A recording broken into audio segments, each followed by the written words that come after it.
Doopy doop. Hello, everybody in the chat. We got Liar Bliss. We got Salta Paul. Hello.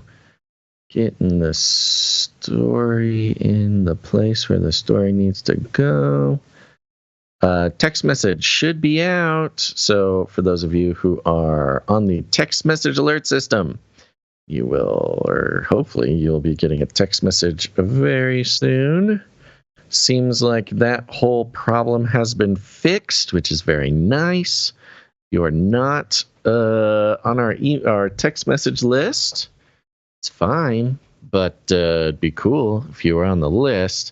Don't worry, we don't use it all the time. We just send out a quick little alert when we are getting ready to start the show, just in case you want to tune in live with some links there, of course. Let's see here. What else? Oh, playing around with the newsletter just a tiny bit. Trying to figure it out. There's so many, it's not just the YouTube algorithms or the, Twitter algorithms. There's these algorithms in the email system as well. Only about 20% of our emails make it into inboxes for any one time there. So I pared down the email list just a bit. Here's a look behind. Okay, Gons is mumbling in the background here. He says it's time to start the show. So I guess I won't give you the secrets of the email system. That's okay. I'll do it next time.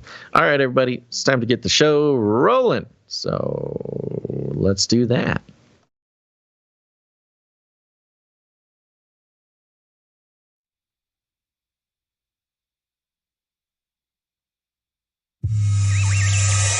The world is getting crazier.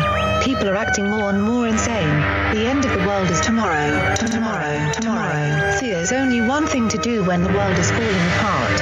Listen to Basil and Gonz as they discuss this week's news and events through the lens of Bible prophecy. You are listening to Canary Cry News Talk. You're listening to Canary Cry News Talk. Today is January 23rd, 2023. Charlie, November Tango signing on from off the... Oh, this is episode... we're live to tape. 585. Poll Grift. You get the point. Razzle Dazzle. I'm your best buddy, Basil. And my name is Gons, formerly of the Face Like the Sun YouTube channel, director of the Age of Deceit films, your favorite Asian provocateur for Christ, a.k.a. the Cabana Boy, live to tape from California to bring you the best news, which is the gospel message of Jesus Christ, while reporting the egregious with a well-rounded, biblically grounded take on world events. And today's immersion phenomenon, Basil, is over the hill. I am coming down the hill now. It's a whole new perspective. Life is just different now. Here. Yeah. Mm-hmm. It's different. How do you feel? How do you It's downhill. I'm still gaining momentum. This is it's gonna get crazy. That's good. A nice little positive spin. Sure. Love it. Yes. Love it. Well, I feel like the old man today because I don't know. We get started late. If we're getting started at around 2 o'clock, we don't feel great about it. We'd love to get started way earlier, but now we're getting started at around 4:30. This is late. This is almost 5 p.m. This is almost 5? Yes. I'm like sleepy. I'm getting sleepy this time of day. So I don't know. This might affect the performance, but we'll see. So it's Canary Cry late night. Especially if you're on the East Coast. It's super late night. Prime time. Yeah, we got some Europeans that try to tune in. It's going to be like 4 a.m. for them. It's great. All right. Well, we should just keep the ball rolling here. So let's hit that disclaimer. It's time for a disclaimer. Now listen up, YouTube. That's right. And just for all the content moderators and censorship managers out there, be they robots or humans, everything you hear on this show comes directly from the mainstream corporate news media. We do not claim to be experts on healthcare, geopolitics, military strategy, corporate law, or the moral and ethical implications of any of these topics, nor do we implicitly or explicitly support or subscribe to any sources or narratives containing misinformation, disinformation, or malinformation, as defined by the Department of Homeland Security. We're good boys. All right, YouTube, we're good boys. That's right. We're good boys, good sleepy boys. And let me give you a rundown of today's show. Oh, look, here's Basil. Let me bring you up to speed. That's right. We're going to be starting off with something that should be the biggest news that has ever been talked about ever, and yet we don't hear much about it. No, it's not geopolitics or technocratic New World Order geopolitics. No, it's the very core of the Earth's spinning. Apparently, it stopped. It's moved. I don't know. It's like, I don't know why this is just sort of obscure science news, but we're going to be talking about that. Hades has turned directions. Just a second. Then we'll be checking in with Flippy, going mainstream. This is another great example of why you listen to this show and not the mainstream media, because they are so far behind. But block one, it's a lot of tech, a lot of New World Order tech, folks. We got lasers, we got chemtrails, we got mind control. It's all out there, and it's just again, 6 o'clock news. Welcome to the nightly news, everybody. This is just sort of the normal mindless brain sizzling news that is super boring and that nobody cares about. To start off the hour, we're talking about lasers, deflecting lightning. Oh, we're back at the lasers. Chemtrails, oh, wow, okay. And mind control, no big deal. And then at 6, Bezos is getting out of the news game, perhaps. What does this mean? More importantly, who's replacing him? Second half of the show, just a quick stop in at COVID Station, the mainstream catching on to all the things that got us sort of excommunicated from the world a couple of years ago. So that's nice. Martha Stewart getting into the vaccine game. And you know what? We really need more ways, different ways to take a vaccine. Who needs the jab? Who needs a nasal spray? Nah, just put it right in my cold, sweet tea. Then we're checking in with politics. Nancy Pelosi's getting an exorcism. That's for real. And also Biden just keeps finding more documents. And then, of course, new penguins. Penguins attack. A new secret society of penguins has been discovered. But more on that later. Guns, let's start with the hook. The hook. Since the beginning of time, man has yearned to destroy the sun. I will do the next best thing. Block it out. How dare you? Climate change. Climate change. Climate change. A mass extinction. It's gotta be biblical. Oh, yeah. We're going to start off with YahooNews.com mirroring AFP in the headline. Earth's inner core may have started spinning other way. Study. Casual. Yeah. No big deal. No big deal. Well, it assumes a lot. There's a lot of presuppositions here. But it says you don't here. Say. Far below our feet, a giant may have started moving against us. Is that a Nephilim reference there? There were giants in the land. Earth's inner core, a hot iron ball the size of Pluto, has stopped spinning in the same direction as the rest of the planet and might even be rotating the other way, research suggested on Monday. Okay. Yeah. Roughly. Right. So just sort of like we are led to believe that the core of the Earth, the spinning ball of iron, the size of another planet, or X-planet, I guess, that, you'd think that'd be have a lot of effects on our lives and, the Earth's existence. And I don't know. It just seems like a big deal to me, man. I don't know why they're so casual about this. It's all a lie, Basil. It's all a lie. Seems like it should be a bigger deal, but okay. We just have an article about it randomly, sort of casually mirrored on Yahoo. Yeah, Yahoo just making it official here. Roughly 5,000 kilometers is 3,100 miles below the surface we live on. This quote-unquote planet within a planet can spin independently because it floats in the liquid metal outer core. Right. Exactly how the inner core rotates has been a matter of debate between scientists, and the latest research is expected to prove controversial. That's the other thing about this story, is that it provides a whole bunch of different theories, and it's almost as if there's trouble afoot in the geosciences. Just send some of the Antarctic geobiochemists, astrobiologists, or whatever. Just stop sending. Maybe that's why they keep getting sent to Antarctica. Yeah. Not because Antarctica is interesting in any way, which it's not, but you know, you got Admiral Byrd's portal to the inner Earth, and that's how they go check out the spinning core and visit their lizard people ancestors. Sure, yeah. It's study's authors Xiaodong Song and Yi Yang of China's Peking University. So relying on Chinese research here, said they found that the inner core's rotation, quote, came to near halt around 2009 and then turned in the opposite direction. Yeah. So this is another big part of it, okay? Because we've heard stuff like this before, and you know, nobody ever makes a big deal about it like they should, but they'll refer to like how 20 bajillion years ago the Earth's core was spinning faster or differently or the other direction even. I don't know, maybe. But they're just like, no, 2009, you know. When the housing crisis, while the housing crisis was happening. Obama, thanks, Obama. Turn the Earth's core around, Obama.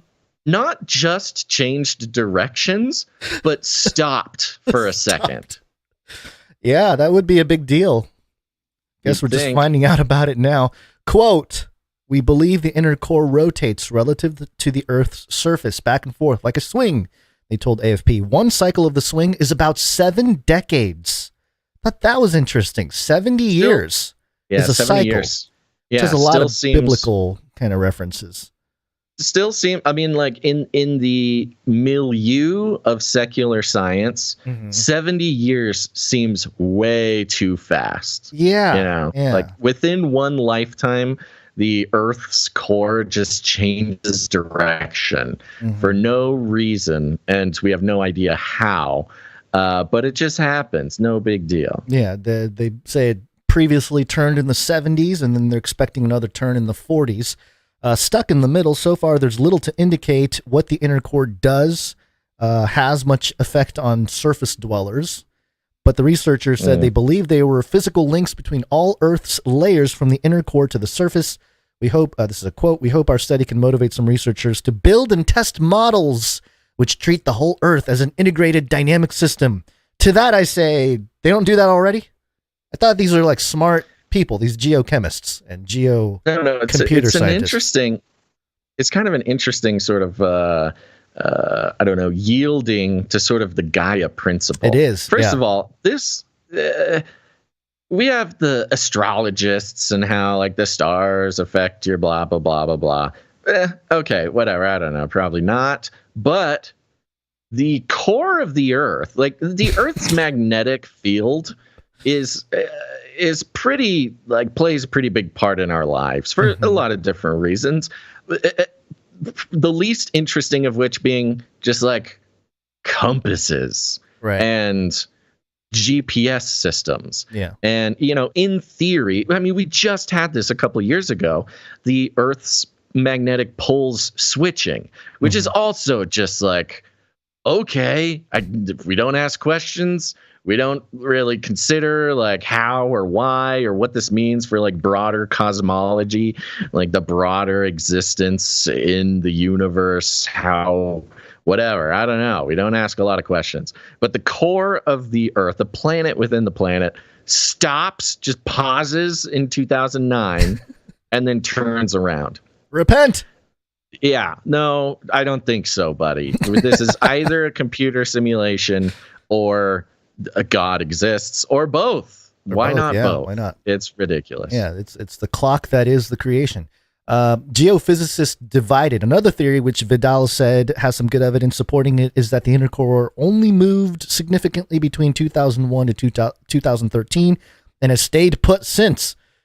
And then so we're currently paused. We're not even spinning. Herjol Chalcic, a geophysicist at the Australian National University, has published research suggesting that the inner core cycle is every 20 to 30 years instead of the 70 proposed in the latest study. Quote, oh, good. These mathematical models are most likely all incorrect because they explain the observed data but are not required by the data. Quote, therefore, the geophysical community will be divided about this finding and the topic will remain controversial. He compared seismologists to doctors, quote, who study the internal organs of patients' bodies using imperfect or limited equipment. Lacking something like a CT scan, quote, our image of the inner earth is still blurry, he said, predicting more surprises ahead. So, the difference is the inner workings of our organs in our body, I don't know, have a pretty big effect on our surface-dwelling lives. External, I don't know, epidermal. man. This is like some CERN-level nonsense. I'd like to see a chart of the Earth's core spinning and not spinning and changing directions and taking a chill pill, sort of laid next to or paralleled with CERN like experiment activation. That's what I want to see. So I'm just thinking out loud here, shooting from the hip here. But if the Earth is round and all that, and wouldn't the core, the direction of the core spinning affect the magnetic field around it in some way? Exactly. That's what I'm talking about. And what about the pole shift? Is that part of this conversation as well? We are led to believe, and it does not seem to be mentioned in this article, that the whole Earth's magnetic field is literally caused by and sustained by the spinning iron core. I mean, that's sort of like magnetic poles 101. That's what we've been told, apparently. Yeah. It has nothing to do with it. Right. And the magnetic poles affect our GPS, our compasses, our whatever. We were told it flipped like the other day. Right. And so far, everything seems to be working fine. So, sure. I don't know. Yeah, it's interesting. I do have a couple other resources here. This is the USGS.gov, the U.S. Geological Society, Science for Changing World. And they have a thing here. Is it true the Earth's magnetic field occasionally reverses its polarity? And it says, yes, we can see evidence of magnetic polarity reversals by examining the geologic record. These reversals are random with no apparent periodicity in their occurrence. They can often happen every 10,000 years or so, or as infrequent as every 50 million years. The last reversal was 780,000 years ago. That's not true. We were just told that it happened. Here's the National Science Foundation back on April of 2004. How long does it take for Earth's magnetic field to reverse? The time it takes for Earth's magnetic field to reverse polarity is approximately 7,000 years. But it takes time for this reversal to occur. And shorter at low latitudes than at high latitudes. A geologist funded by the National Science Foundation has concluded. I don't know how much confidence you put in that. So even the government, in their own sort of public documentation of this stuff, is all over the place. There's not a clear picture of what's going on. And then I found this interesting article from 2021 in The Economist magazine, which has ties to all of the elite lizard people. And the title of this article is Earth's Magnetic Field Illuminates Biblical History. And it's kind of a rabbit trail. I'll just read the first paragraph to get the idea here. When Sennacherib, king of Assyria, sent his army to the kingdom of Judah in 701 BC and had it destroy the city of Lachish, 43 kilometers southwest of Jerusalem, he was doing his bits for science as well. As Yoav Vaknin of Tel Aviv University told this year's meeting of the American Geophysical Union, held in New Orleans and online, residual magnetism in the burnt-down buildings is helping archaeologists to date other finds in the area. It also helps geophysicists to chart the ups and downs of terrestrial magnetism. So I thought that was interesting. And then it talks about this thing called the Hallstatt Plateau. And I remember hearing about this when I was doing a lot of like apologetic stuff and, more of your traditional academia type of thing. This is the plateau where it's a flat stretch of the calibration curve used for a technique called radiocarbon dating. It's a period from 400 to 800 BC when, for reasons not entirely clear, radiocarbon dating breaks down. Samples from the time of the plateau have hitherto been undatable within that 4-century span. And, it's just an interesting little thing that geophysicists are dealing with, these little conundrums. And I always said that, it's kind of historical sciences has many, many challenges that sort of your physical sciences may not, in that, you're sort of relying on the assumption that things are constant and don't change and all this stuff, but then you find these problems like the Hallstatt Plateau, where you have this whole period of time where they can't really pin down exactly what was going on. So, it's an interesting thing. But yeah, what is the truth about this core thing? I don't know. Maybe there is no core, or maybe Hades is just getting all stirred up, and they gotta report it somehow. So they're like, the core is turning. And who knows? I just went over to Popular Mechanics and tried to figure out this thing, because we were literally just reporting on this pole shift thing. I guess pole shift is different from pole reversal. And the pole is shifting upwards of like 27 miles per year. That's like, the wobble. What is it called? I forget. Yeah, it's called polar shift. So I guess every year it moves from like Canada to Siberia to blah, blah, blah. And that happens every year. Right. All right. Well, there you go, folks. The earth is dying and nothing we can do. Well, the Bible says creation groans, revealing of the sons of God. So, yeah, I mean, it's hurting. Did they vaccinate the earth? Is this like earth myocarditis? You can make the analogy, the entire creation, sin, fall of the world story you can make the analogy with the vaccine. I won't go there right now, but that is a thing. Yeah. Well, yeah, don't worry. Leave it to witch talk. I'm sure they're all. All right. Well, there you go, folks. I don't know if you knew this or not, but today is Monday. Gary, what day is it? Monday. Monday. Sounds like somebody's got a case of the Mondays. Gary, what day is it?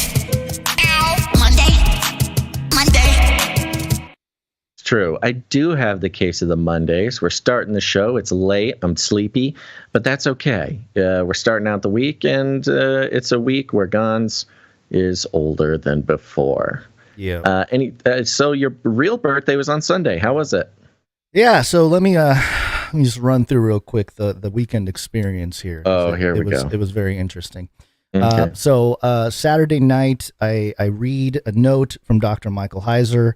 And it ruined me. I couldn't handle. I couldn't even get through the note. Basically, he's cancer spreading. He's going to go home to be with his family. They don't know how long he's going to be around. So that that just put me in a mood. But he was so eloquent and so courageous in the way he was talking about the whole situation. So that's how the evening started. And so I do want to throw out prayer requests for the Heiser family. Producers, assemble!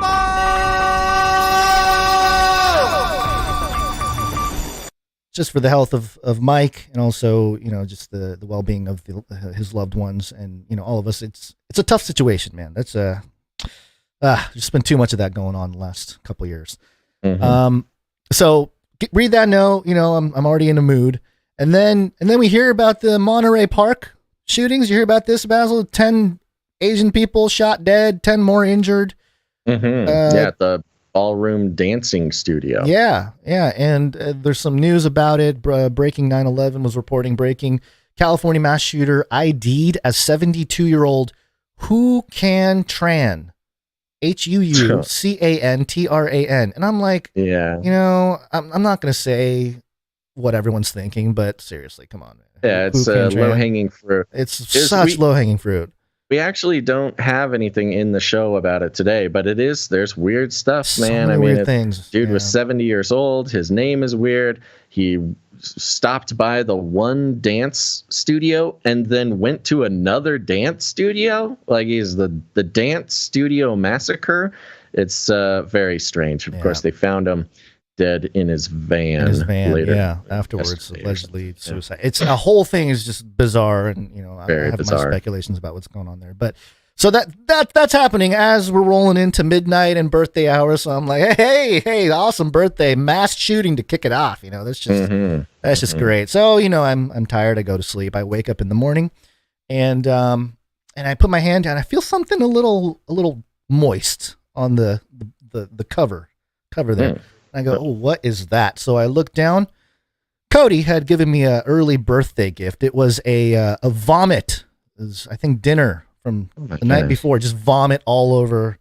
So that's how the day started. And then my 5-year-old daughter Kaya got a really bad fever. Turns out she tested positive for COVID. I don't know what that is. Oh my gosh. So my daughter got COVID, I guess, on my birthday, which is fun. Everyone had a headache. I tested negative, whatever. So, that's a whole thing going on too. And then, just to top off the evening, we were trying to, because we didn't do any special. I was thinking about, what kind of food can we do to get the 5-year-old, something warm in her belly, maybe some chicken soup or something like that. But we were like, maybe we should get some pho because we're Asian and we like Asian food. And actually, my wife's not Asian, but it doesn't matter. So we go to the pho place. It's closed. It's closed for Chinese New Year. Nothing is going right. Oh my gosh. Life is painful. And then things start to change just a little bit. Okay. I was driving around, Basil. Those of you watching on video can see. I saw the Planters Peanuts truck. You know that big van that's the shape of a peanut? Oh, I didn't know they had one of those. Kind of like the Oscar Mayer hot dog truck. And I saw it rolling down. And I thought, this is what I needed. I said, thank you, Lord. This is what I needed to kind of change my mood, change the trajectory of the birthday, And I snapped a photo of it. So here it is. There it is. It's a peanut shaped van. And making everything better, bringing joy to the world. Good job. Bringing joy. And then, I watched the Laker game, because sports is the thing that you do to bring short bursts of completely meaningless joy or terror and anxiety. So Lakers fall behind 25 points at halftime, and I'm thinking, of course, it's going to be like that. But then they came back and won, and that was like, whoa, Lakers won. Like Lakers actually won a game. That's great. Brings me momentary meaningless joy. So at least I get that. And then just to kind of keep things rolling, Basil, today it was found out that the Lakers, which is the team I'm a fan of, made a trade. And they made a trade for a player from the Washington Wizards named Rui Hachimura. He is Japanese guy, born in Japan. Yeah. And I got to tell you, Basil, I've always said if I was 6'8", 230 pounds, I would be in the NBA. Rui Hachimura is me if I was half black and 6'8" and 230 pounds. I mean, this guy shoots threes. He's physical. This is gonna be great. Okay, so is it your new? Is he a new role model? Your new? He's kind of like my hero? No, he's like my vicarious NBA star. It's like my real life NBA 2K kind of situation. My avatar, my NBA avatar. Happy birthday! I love it. It's a great gift. That for you. Got to find joy in the small things, Basil, because otherwise it's the world's it made falling everything better. So now everything's fine. Everything's fine. Everything's good. But you know what? I'm not going to leave without doing a dad joke. It's short. It's quick. Christian truth or dad joke. It's World Economic Forum themed. Do you know who Klaus Schwab is married to? No. His wife. Okay. All right, short and sweet. I like that one. I like it when they're short and sweet. Very good. This is good. Yeah. Well, I have nothing that exciting. I did get my car back from the mechanic, which is fine. It's great. It was too expensive. It was a pain in the butt. But now my car does smell like wet hay. Ooh. Like an actual barn. So I don't. I'm thinking maybe the mechanic needed to pick up some hay bales or something. Let's use this guy's car to do little gotta go transportation. Give it a test drive. Test out the old fuel injectors. Oh, look at that! I'm right by tractor outlet. I need to go get some hay. So that's fine. That's fine. It's nice. I'm glad to have a car again. But these guys, man, it'd be nice to have a job where we could just borrow any number of cars at any moment to go do our dirty work. Klaus would love that. You don't own nothing. All you do is just I don't own it. It's a community car. Yeah. All right. Well, for as much as I paid him, it seems like maybe it was his car and I literally purchased it from him. So, all right. With that, let's keep the show rolling with some executive producers. executive producers. That's right, folks. We're on the value for value model, which means we take no corporate money whatsoever, because why would we? Independent media has been under attack, not just in the ways of censorship and algorithmic oppression, but it's the good old-fashioned American way, which is, you guessed it, money. When corporate money gets involved with independent media, that independent media, by definition, ceases to be independent. And what a better way to deal with the horrors of legacy news media losing its grip on control than to go ahead and just purchase it back from the little guy. But not here. We take no corporate money whatsoever. No advertisements, no affiliate codes, no platform partnerships. Everything we say and do is completely separated from any monetary reward from the man. And it feels good, but it doesn't necessarily pay that well unless the producers decide it to be so.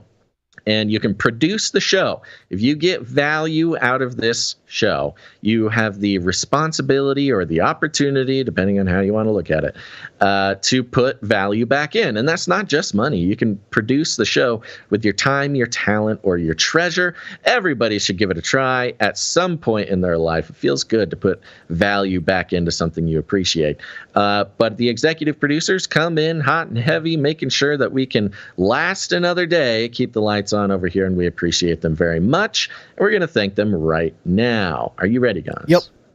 Okay, we are starting out with executive producer Lada. Lada, thank you. That's right. A whole lot of love. Yeah, producer Lada. I'm so grateful for producer Lada. She actually, there's a little hiccup. I guess she tried to executive produce earlier in the month, but it didn't go through. So I just said, oh, don't worry, put it back through. And she did. And so we actually have two executive producerships here that are combining into one mega executive producership. Excellent. The one that was supposed to come in earlier this month was for $223.77. Wow. $223.77, which is a fun number.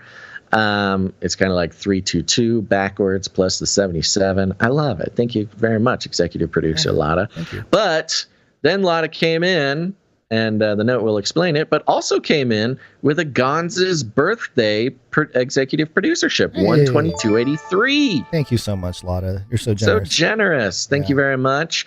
So double executive producership here. And a couple of notes. The one for your birthday said, couldn't resist taking the opportunity to be the last producer of the day for Gonz's birthday.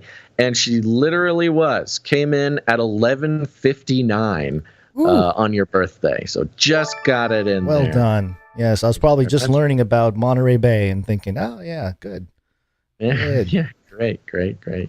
And then the original executive producership has a note here. And that note reads, hello, Canary boys. Keep up the amazing... I don't know why I read that like a villain on a 1950s cartoon. Hello, Canary boys. Keep up the amazing work. If there's time, please read Psalm 16. It is full of promises and so uplifting. Baga! Much appreciation for you and the talented producers, Lada. Thank you very much, Lada. Thank you, Lada. Let's see here. Psalm 16. Yeah, it's short enough. We can read this here. Yep. This is Psalm 16, a miktam of David. Keep me safe, my God, for in you I take refuge. I say to the Lord, you are my Lord. Apart from you, I have no good thing. I say of the holy people who are in the land, they are the noble ones in whom is all my delight. Those who run after other gods will suffer more and more. I will not pour out libations of blood to such gods or take up their names in my lips. Lord, you alone are my portion and my cup. You make my lot secure. The boundary lines have fallen for me in pleasant places. Surely I have a delightful inheritance. I will praise the Lord who counsels me. Even at night, my heart instructs me. I keep my eyes always on the Lord. With him at my right hand, I will not be shaken. Therefore, my heart is glad, and my tongue rejoices. My body also will rest secure, because you will not abandon me to the realm of the dead, nor will you let your faithful one see decay. You make known to me the path of life. You will fill me with joy in your presence, with eternal pleasures at your right hand. Amen. Thank you very much, executive producer Lotta. Where'd you find this? Thank you, Lotta. That's right. And let's see here. We got another executive producer, and you know it. You guessed it. It is executive producer Kevin M. coming in. 5 executive producerships in a row, officially and unabashedly taking the trophy for executive producer streaks. So generous. Thank you very much, Kevin M. I'm telling you, Kevin, one of these days, I did not see an email from Kevin. He is definitely due for a knighting, but you know what? Hey, it's up to him. Some people want to drag it out, keep the anticipation going, and we're all anticipating. What could Kevin M's knight name be? Well, thank you very much to both of our executive producers, but let's give Kevin M his jingles here. Where'd you find this? Thank you, Kevin M. Appreciate Thank you it. very much. Yeah. This is, look, I don't want to put the pressure on Kevin, but one more is the on fire executive producer streak, which we've never had that before. We might need to get a special jingle going or whatever. You said he has a trophy. It's more like a pickaxe. He's just carving a new path, I was just looking at some products today, working, looking at some supply drop stuff, or maybe some NWOFL prizes. We can get a custom wrestler champion belt made for it's not inexpensive, but it was more achievable than you might think for something like that. Okay. We might need to start giving out some massive prizes. I don't know what the number would be, but just for instance, 10 or 11, make it 11 executive producerships in a row, and you get a pro wrestler championship belt. Maybe we'll launch that at the same time we do the merit badges. Yeah, exactly. Which, stay tuned for that, folks. Yeah. All right. Thank you to our executive producers. It's not too late to produce the show, folks. You can head on over to canarycryradio.com/support. canarycryradio.com/support. And thank you for your patronage. Shut up and take my money. Thank you for your patronage. Thank you for your patronage. Thank you for your patronage. Flippy update. Do you want fries with that?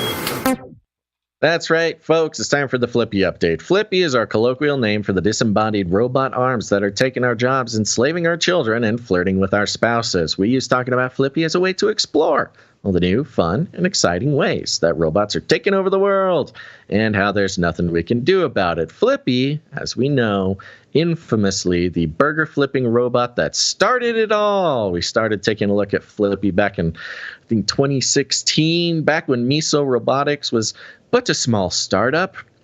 And boy, oh boy, Gons, I get some flack once in a while for not having any children. I couldn't possibly understand the love and the pride that a parent feels seeing their child grow up and achieve wonderful things more amazing than we could even imagine. And that is how I feel about Flippy, my dear son, my very strong. Oh, you're on the bleeding Flippy. edge of the downfall of society, is what you're trying to say. I'm going to write that down, because that is going to be my tagline for my new website. What exactly did you say? Bleeding edge of the death of society is what I'm going to write down. And yes, so Flippy, we've loved watching Flippy rise through the ranks of the mainstream media, get a lot of attention. Of course, there's copiers, there's haters, there's every sort of obstacle that a young man can find in this world. But still, our good boy has made it all the way to CNBC. Only about 6 or 7 years late on the update there, CNBC. This is why you listen to Canary Cry News Talk, because you'll know about things 7 years before you hear about it in the mainstream media, which is actually that seems to be about the trend. Yeah. So we got some clips from a full report on Flippy from CNBC. We got some clips just to give you the idea. Yeah, they introduced it like this. This robot named Flippy runs the fry station at a White Castle outside of Chicago. With its mechanical arm and using computer vision technology, Flippy can cook everything from French fries and onion rings to cheese sticks. It can cook everything. Everything from deep fried potatoes to deep fried onions to deep fried cheese. Just deep fry anything. Oh, this Flippy is very talented. Yeah. Sorry, I'm getting a little buzz on my microphone. I'm trying to figure out what's going on. Okay. Got another clip here from the thing. It was a 10-minute little documentary type of report. And this is the guy here. I forget his name. Let me make sure I got his name, the guy who reported on here. Oh, it doesn't say in the thing. Oh, Sean Baldwin, Janice Petit, and Andrew Evers. They got the scoop. Up to 82% of restaurant positions could to some extent be replaced by robots. Automation could save U.S. fast food restaurants over $12 billion in annual wages. And restaurants are also struggling to find workers. American restaurants are down more than 560,000 jobs, or about 4.6% of its workforce from their pre-pandemic levels. About a third of Americans worked in a restaurant as their first job, and half have some restaurant work experience. Yeah, the economics of this are very, very compelling. They take minimum wage just around the $20,000 per year mark. That's the cost of one robot. Other companies in the space include Picnic, that has a robot that makes pizza, and Autech, whose machines make sushi. So what impact will robots have on the fast food industry and the livelihood of its workers? CNBC got a behind-the-scenes look at restaurant robot maker Miso Robotics to find out. There it is. Exclusive with Miso Robotics. Talk to Flippy. This is the fun part of it. I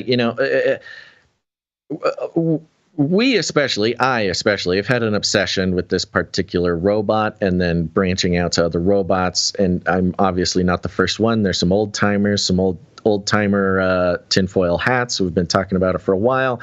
But I love to see the effect that those of us who've been talking about it for so long, there's the undeniable question. Now, this is almost certainly, I would almost bet the whole farm on the fact that, or on the idea that this story was a native ad, that Miso Robotics 100%. Actually paid for the ad, or, paid for the story. It's posing as news, but it's really a 10-minute advertisement, probably costs a few $1,000,000, which actually has some info on the marketing budget of Miso Robotics. And, it was a big deal. This is CNBC. This is top of the heap as far as legacy media goes. And they cannot see the idea that these robots will take our jobs is so obvious, so prevalent, and so, I said prevalent, but, common amongst a natural human reaction, that they are able to actually spin the idea as a benefit to consumers. Yeah. And they gave you some of the details here. I've given you these details before, but let's talk about it again. $12 billion will be saved by the restaurant industry. Now, this is mainly fast food, but, they're making their way into Chili's and other establishments, other brands. But $12 billion saved. They say they're saving $12 billion, which sounds good. Saving money is good. We should all save money. We want the government to save money. We want everybody to save money. Saving money is good advice, except for when they talk about this $12 billion, they are talking about money going into the economy, into people's pockets. This is labor. This is wages. So this is $12 billion not going to human beings who can feed their family and survive in an ever further autonomizing economy. Yeah. This is bad that they saved these $12 billion. This is not good for the regular person. This is bad for the regular person. Now, I know I am basically a capitalist lover, libertarian sort of evil person, if depending on who you talk to. And I get it. The restaurant saving money means that the cheeseburger is cheaper, means that the blah, blah, blah, blah, blah. We can keep paying 99 cents for a cheeseburger. Great. We shouldn't be paying 99 cents for cheeseburgers. Like, that's A, ridiculous, and B, we should not be eating so many cheeseburgers. The affordability of McDonald's cheeseburgers is part of what's killing us on a very physical level. But that's another conversation. So $12 billion being taken out of the hands of working Americans. Now, of course, unfortunately, some people have to work flipping burgers, frying onions and stuff later in life. People who should be looking towards retirement, some older, just even middle age, even people in their 30s flipping burgers. This is not mean. They would agree with me. If they're working at McDonald's, that's not necessarily how they would have hoped their life turned out. And that's just an effect of the economy. I would say the purposeful construction of the economy. Yeah, it's meant the crypto meme. Keep as many people down as possible, of course. When crypto goes down, everyone goes to McDonald's. That's the big exactly. Deal. They admit it right here. 33% of Americans' first jobs are at these establishments. And so it's barely even the economic $12 billion. That's a flash in the pan, really, when it comes to money in the workforce, like being passed out to minimum wage people. I mean, it's not great, but it's a flash in the pan. What you really have is the loss of opportunity of teenagers not getting the opportunity to learn work ethic, to learn how to show up on time. Basil, listen. No. This is going to have far-reaching, debilitating economic ramifications on future generations. Listen, you're missing it, man. You're missing the amazing thing that Flippy does, according to Mike Bell of Miso Robotics. He's the CEO. In 2021, Miso launched Flippy 2 using a mounted rail system, AI, and computer vision technology. Well, it's going to get to him. That can identify and track food as it moves through the structure. Although it has a camera, tablet, and robotic arm, engineers say the real tech is in the software. The hard thing to get right about this product is having the computer vision, the algorithms that plan the cook cycle, and the software that manages the robotic motion to all work together so that it's as reliable as a refrigerator and it does the job. He's constantly playing like a multi-frame game of chess in his mind, understanding where to be next, so his sequence of movements is precise and he doesn't undercook, overcook food. His mind, he's playing chess. He's playing gendering. Gendering and Flippy, gendering the robot and personhood. It just referring to it as a he in general is just making a person out of it. Exactly. And we've pointed this out before, the gendering of the robot, the naming of a robot, makes you think of it as a person, which makes you a little less resistant to having it take your jobs. Right. Of course, if we think of it as a machine, then we're very angry that it takes our jobs. But if we think of it as a person, not a human, but a person, then, we're a little bit more open to, those minimum wage workers, they just got to work harder. Yeah. They just got to work harder than that other person, Flippy. Well, it's also the narrative about what this means for mankind. I remember the Zeitgeist movie, part 3, I think it was called Moving Forward, and they described a whole world where there's a central system with machines that builds all the necessities that you'd need. And the whole premise was, because of these technologies are going to lift humanity out of poverty living It's going to create all these new possibilities for mankind. You're not going to have to work at a McDonald's anymore. You can pursue your career in art or music or expression or doing something more meaningful, and so that'll continue. Which is all predicated on universal basic income. Yes. And we have some naysayers. We have some even now. We've always had naysayers about the Flippy update, calling us alarmist and blah, blah, blah, blah. But that's the point, is that this is an integrated plan, integrated system. It's not just about robots. It's not just about taking money from the working class. It's also required when it comes to the idea of universal basic income, which is the control of all of your money, your lifestyle, your ability to live, putting that into the hands of the government. Yeah, it'll be Flippy's taking your job, but all you got to do is buy some Flippy coin and just wait. Just hold on to it. It'll make a bunch of money for you. Even worse. No, not even that. That's going to be the weird online crypto libertarian way to do it. Okay. There will be a social program. This can go in the Red Book. Can we do this? Let's do this officially. Okay. Pull up the Red Book. All right, make a note. Book. I'm putting it in the Red Book. I'm going to put this one. I'm going to put this one 3 years out. Now, when I always do this, it always happens sooner. But I'm going to put this one 3 years out. There will be a bill introduced to Congress within the next 3 years called something like, robotic relief program or something. There will be a social services program for people who lost their jobs to robots. You have to specifically have become unemployed because of a robot. Yeah. And you will be guaranteed some sort of income. Maybe it's like an unemployment where you just get it for a little bit, but like maybe you get more or something.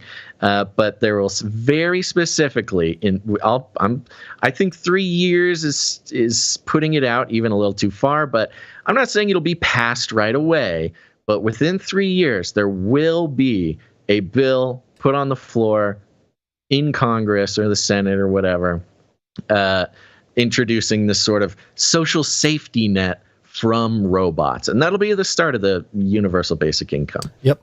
One more clip here.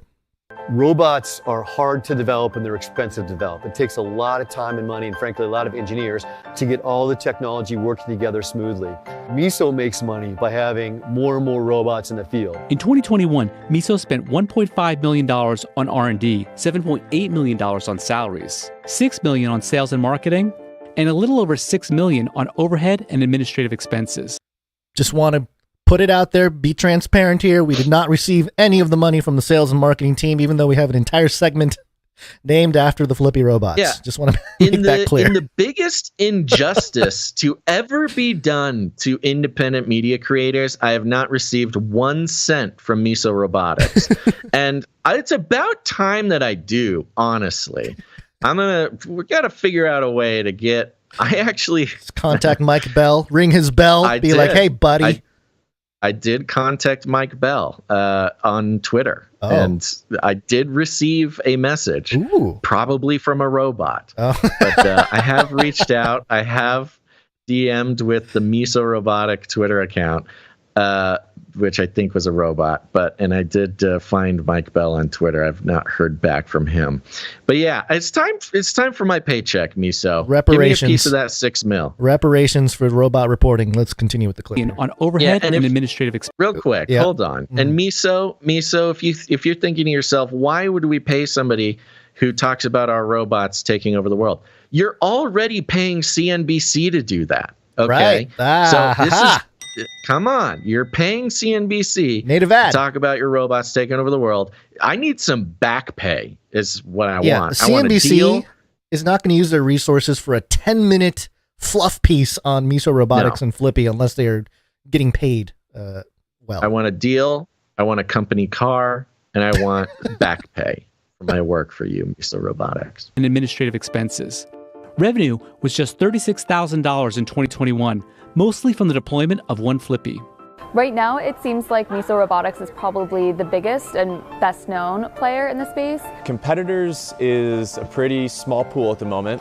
We've been on the forefront of this for a long time, but they are coming, and we know the ones that aren't here today will be here tomorrow.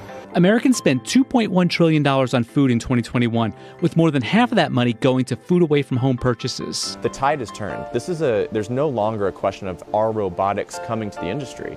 It's a foregone conclusion. The question is, at what pace and in what form? And what you will see in the months and years ahead for the foreseeable future is more and more automation solutions like Flippy 2 being deployed in everyday restaurants, including some of the best known brands in the world. There it is. There it is. Foregone conclusion. This is not a if the robots will continue to take over the workforce. It's when. Yeah. And the when is in the next 3 years. Yeah. And I do want to point out that they have this little, credit list here at the end, produced by, and it's got the, Sean Baldwin, cameras, graphics, da-da-da-da-da.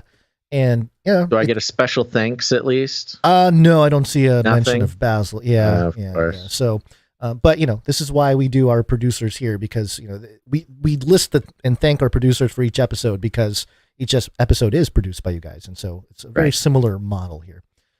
Yeah. Except we're doing it more integrally, I suppose. Yeah. Okay. Yeah. Okay. You ready to move on? Are you done with Flippy? I'm ready. Okay. Let's talk. That's the Flippy for the day. Let's talk lasers real quick. This is the weather channel, weather.com. Tech heavy at the top. A little tech heavy, but it's okay. We'll be quick here. Being able to redirect lightning just went from science fiction to science fact. A team of researchers in Switzerland used a powerful laser to reroute lightning bolts streaking through the sky in the first ever demonstration during real-world storms.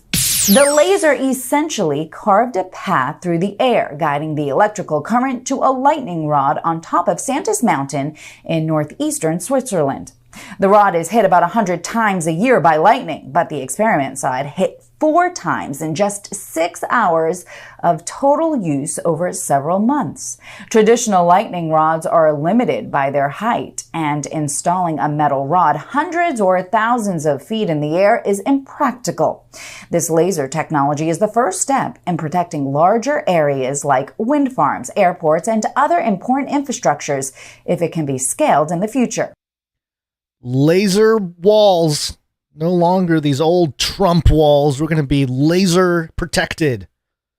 It's kind of like an iron dome. Laser dome. It's shiny laser dome. Yeah. Welcome to the laser dome. Yeah. So of course, Satan. Pretty impressive though. It's like when lightning strikes, the sensors see the lightning and it shoots a laser at the lightning and it steers it to a. You could see this being weaponized. I mean, we know that they can already produce a lightning storm whenever they want via HARP and aluminum oxide or whatever. They can make lightning storms. All you got to do now is build a giant lightning storm, put a couple of these laser pointers out there, and surprise. Climate change has made it so lightning storms are striking, like the secret military bases of our enemies. Strange. Yeah, I think this is how Satan comes to Earth. The Antichrist is born. You got some guy plugged in on one end with a Neuralink interface. The other side is hooked up to one of these towers. Lightning strikes. Satan comes down and then just electrically enters the body. And it's very. That is how the end will begin. It's got a Dr. Frankenstein kind of feel to it. Yeah, very much so. Yeah, so lasers will come up again. All right, so just a quick note on that, but also Geoengineering. We reported on this story. A couple weeks ago, maybe. Oh no, I lost the thing. It's not open. Basically, Mexico, I believe, right? Or was it another South American? It was Mexico. Yeah, you're talking about the geoengineering startup. Yeah, futurism here. Mexico bans startup from future solar geoengineering experiments. And then there's a quote here: "I expected and hoped for dialogue." And we reported on it, and we were saying they just went ahead and did it. They didn't get any kind of approval. It was just like, we're just going to do it. And we called it the the Dr. Hay version of geoengineering, where Dr. Hay went ahead and performed CRISPR experiments on human subjects. And in the same way, ahead of any kind of ethical or permission by the board or the people. And similarly, this company, the startup from Mexico, went ahead and did solar geoengineering experiments without getting the approval. And so now Mexico is banning them. And it says the startup goal is simple: to reflect the sun's warming rays, thereby cooling the surface below. We've talked about all this. Now, Make Sunsets' efforts have been grounded to an abrupt halt with Mexico's Ministry of Environment and Natural Resources, Semarnat for short, firmly stating last week that it's prohibiting the project from further experiments. So really putting the foot down. Yeah, I tuned out there for 1 second, but you may have already mentioned it. But yeah, when we reported on the story, this was only like a couple weeks ago. Yeah, right before the New Year, I believe. Yeah, the point being like, so this something that was previously relegated to like government operated black budgets and conspiracy theorists, finding documents and pictures and, et cetera, et cetera. What was previously a 100% controlled realm of the government. Suddenly you have a startup saying, hey, we can do this too. Look at this. Check us out. And they just did it. And our inkling at the time was that the CIA would not be a huge fan of this new venture. Hey, you can't start geoengineering. Yeah, you can't the pattern start spraying chemtrails. That's our job. We invented that. Yeah, that's been the pattern. Any kind of free energy device or water-based cars or stuff like that, people go missing. Very similar, exactly. But it's a little different now. The water-based engine, the free energy machines, the the UFO contact survivors or whatever. No, if your company is getting into chemtrails, you can pretty much guarantee the government's going to shut you down. Well, you guys do it. You guys do. Why can't we do it? Surprise, surprise. That's exactly what they did. So sorry if you're going to start trying to take business. You're taking food out of the mouths of our hardworking CIA agents, okay? And especially in Mexico, come on. Maybe that's what it is too, this is a deal. This is, hey, look, we know what you're doing.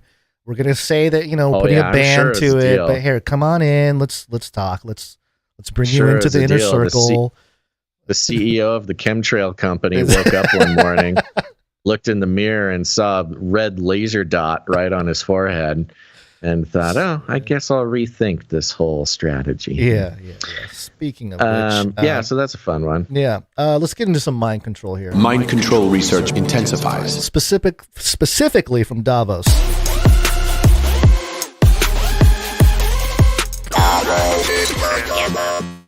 And one of the, I guess, presentations at Davos, which has come to an end at this point, was called Ready for Brain Transparency.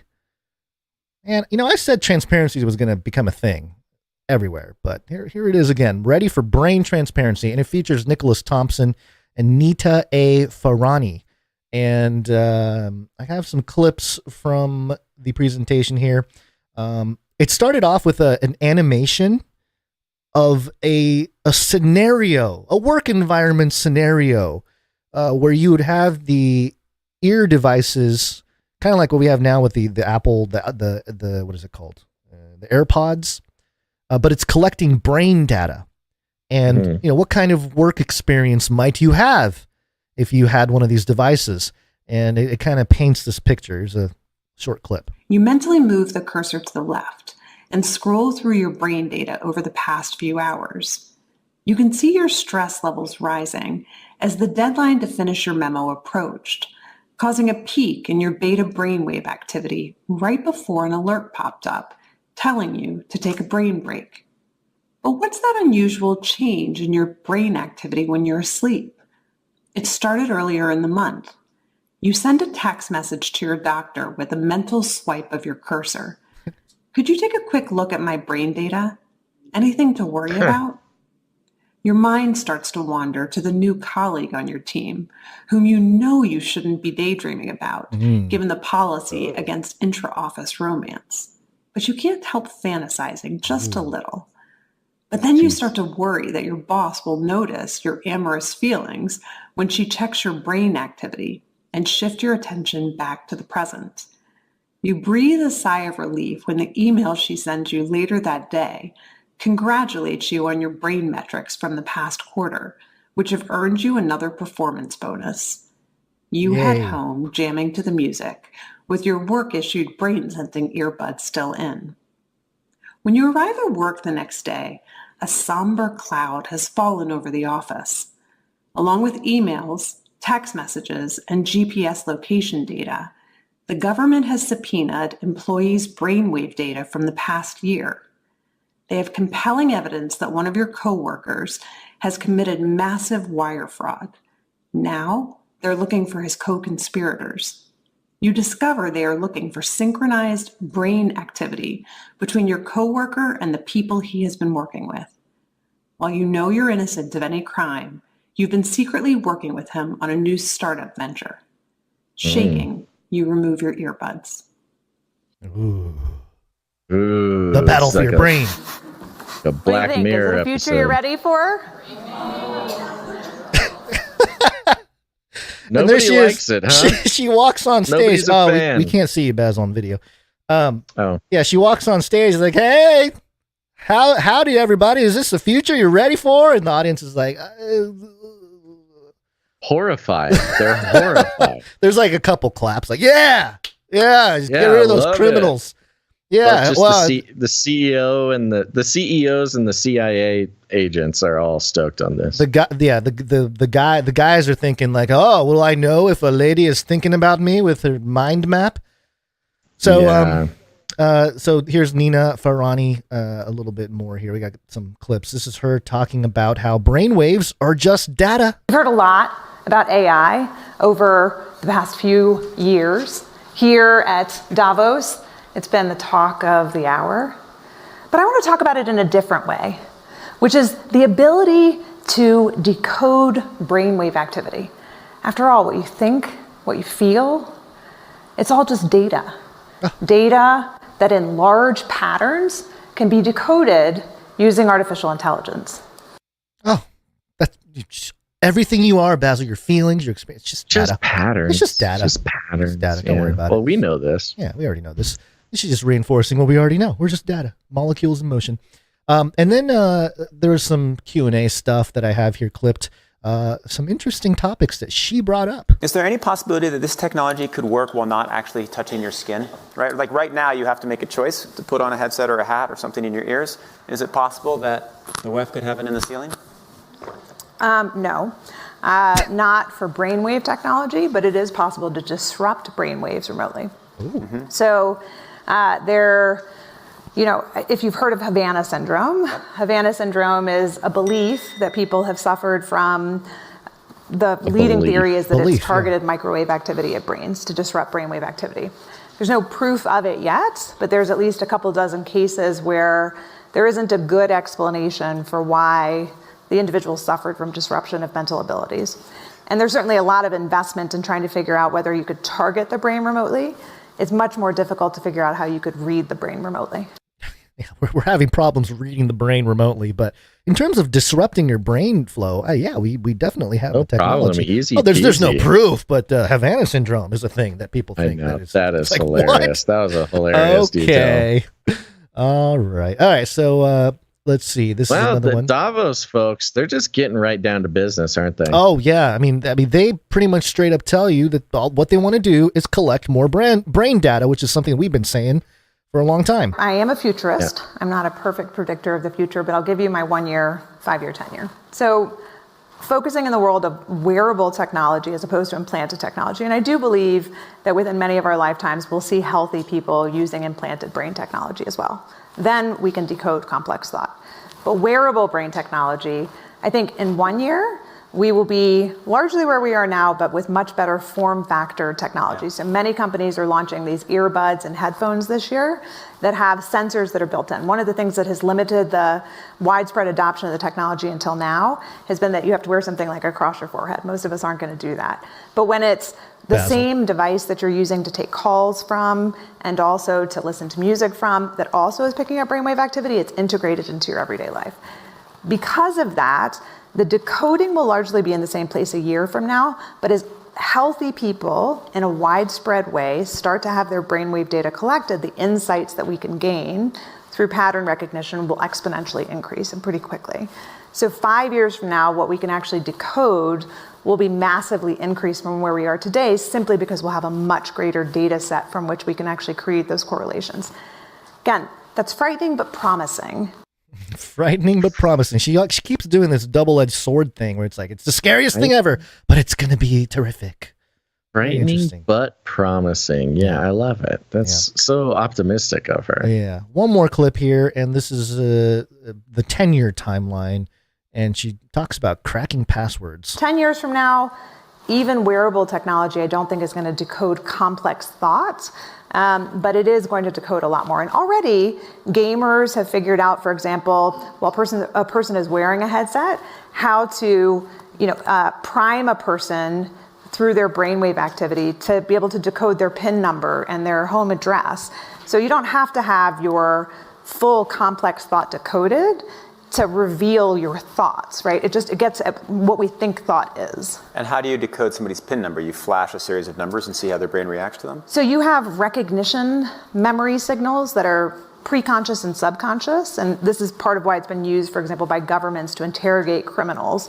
Do you recognize this potential co-conspirator? Do you recognize this murder weapon? Those preconscious signals, like what we call the P300 wave or the N400 wave, these are before you even consciously process information, so you could prime it with a number and then see if a person recognizes it. And you can do it without them realizing that that's what you're doing. So will all of our passwords be cracked first by this or quantum computing? Hard to tell. Oh, funny guy. Hard to tell. Hard to tell. So there you go. There is Nina, I forget her name, Farani at the World Economic Forum talking about the transparency of the brain and how it's scary but exciting. And that's the only way they can frame it. I really don't think you can frame it as all positive and have any kind of credibility, at least right now. So, it's an interesting approach, but they're very blunt and upfront about the fact that we need brain data from healthy subjects. We can't do anything until we get that brain data, Basil. Yeah, it's really interesting. It's really interesting. I mean, the interesting part is not that this is all to the point it is, because we've, again, just another thing we've been following for a very long time. A lot of this brain reading stuff, like we're talking about this exact stuff like 10 years ago. But it's the fact that it's being presented at Davos, the World Economic Forum meeting of world leaders who believe they were chosen by the aliens to save the planet and lead the species. And this is the type of stuff that they are seriously talking about. And she even said it like, this is AI, machine learning. This is the talk of the town. This is what everybody's talking about. Well, let me tell you something even more exciting. Reading everybody's brains. This is how we're going to save the world, folks. It's, this is the idea that Davos is just a couple meetings between political leaders to keep world peace is absolute tomfoolery. Yeah. When you actually start looking at and what by the way, about. She's wearing this purple leather jacket, and we've seen purple on women in these world kind of stages and these meetings and stuff. It means something. It's some kind of power move. So interesting to keep in mind there. Speaking of controlling minds and emotions and stuff like that, Futurism here has a headline. Do you want to cover this one, Basil? Or you looks like you're struggling over there too. I was actually purchasing some domains. Oh, good. Glad you're focused in on the task at hand here. You know what? I figured if I'm gonna try to get paid by Muso Robotics that, you know, us as a company here, Gons, we should probably purchase flippyupdate.com. That's so we can, you know, sort All of right. consolidate all of our Flippy marketing That's forgivable. material. All right, well, let me cover this real quick. Employees at TikTok apparently have a secret button that can make anything go viral. Are we surprised? Yes. Question mark. Yeah, you're right. Let me do this one real quick because I did bring this one to the show. Yeah, no. Are we surprised? Yeah, no. Yeah, no, we're obviously not surprised. But that's not quite the most interesting part of this. So we know about TikTok. We know about the Chinese Communist Party. We've talked about the data aspect and data as a geopolitical resource, you know, but there are geopolitical battles going on over data because it is the new oil. That's the most valuable resource that a country can have access to. And, you know, it's one thing for China to be getting all the personal information, not just of American teens, but of, you know, political leaders, a lot of blackmail opportunities, a lot of tracking opportunities, a lot of honeypot opportunities, all sorts of opportunities. But we've been more focused on the fact that it's more dangerous for America as a society. Look, we're very good at putting ourselves in danger. And, you know, so it may not be the biggest deal to some people, but we might as well not add more danger, which is at the click of a button, the Chinese Communist Party can make something go viral, can make it, you know, can influence tens, if not hundreds of millions of Americans with one click of a button. Like actually shift the needle on cultural topics in America and literally make something trend and control the, you know, soft control of the population. But this is coming from Futurism. A new Forbes investigation has revealed that TikTok's algorithm isn't nearly as democratic as the app and its parent company ByteDance have been happy to let users believe. Even that, the way that it's being you know, they've been happy to let users believe that it's democratic. Not they lied, not they gave the impression that it was democratic, which of course they did. Even Futurism and Forbes kind of putting it into this term of like, no, Americans just were telling their own story about, you know, what goes viral, which we know is not the way it works at all. Per the report, TikTok employees have access to a secret, quote, heating feature, which is essentially a big red button for virality. Hit that button and content gets boosted, unbeknownst to the TikTok users who might be consuming the heated videos. Quote, the heating feature refers to boosting videos into the For You feed through Operation Intervention to achieve a certain number of video views, reads an internal TikTok document called the Mint Heating Playbook, which was reviewed by Forbes. Quote, the total video views of heated videos accounts for a large portion of the daily total video views, around 1% to 2%, which can have a significant impact on overall core metrics. Which, you know, 1% to 2% doesn't sound like a whole lot, but if you have 100 million people, you know, viewing what I'm sure the numbers exist. Let's just say there's 10 billion views on TikTok every day. If 1% of that's 100 million views. 100 million people seeing a message being heated by TikTok itself, aka the Chinese Communist government. So the Chinese Communist government, with one hit of a button, can deliver a message to 100 million Americans. If there's any defense for TikTok here, it's true that social media companies generally have a similar big red button. That said, platforms also generally let users know if and when that button has been used. Yeah, sure, Futurism coming to the rescue of Facebook and Twitter and stuff. TikTok has failed to offer the same transparency, which isn't a great look for a company that's currently under national security review. To that end, the Forbes report was notably led by reporter Emily Baker White, who in a separate investigation discovered that the app had been spying, or at least keeping the door open to spying, on herself and several other journalists, politicians, and otherwise public figures.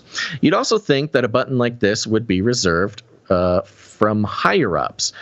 I think they meant for higher-ups. But apparently, a lot of lower-level TikTok employees, in addition to workers at ByteDance and even contractors, had access to the feature and were given a lot of leash regarding where and how to use it. Another document reviewed by Forbes, aptly titled "The TikTok Heating Policy," instructed employees to use the button to attract influencers and promote diverse content, as well as to push important information and promote relevant videos that were missed by the recommendations algorithms. These are some shockingly loose guidelines on the whole, the existence of the heating button, along with the secrecy around it, certainly casts a grim shadow over TikTok's self-avowed magic algorithm, which has been widely applauded for its alleged fairness and ability to cut through rival Instagram's apparent oversaturation. Quote, "We think of social media as being very democratizing, blah, blah, blah, blah." No, we don't. But okay, futurism, sure. Let me skip down to... I have this highlighted here where it says, for its part, TikTok admitted that the button exists, but its use, a spokesperson said, is pretty harmless. And there's a quote. Yes. We promote some videos to help diversify the content experience and introduce celebrities and emerging creators to the TikTok community. Sure. TikTok spokesperson Jamie Favaza told Forbes reportedly in a response to a, quote, detailed set of questions regarding how and by whom heating has been applied. Quote, "Only a few people based in the U.S. have the ability to approve content for promotion in the U.S. And that content makes up approximately 0.002% of videos for your feeds." So nice of them to stipulate specifically that only a few people in the U.S. have the ability. We grant only a few.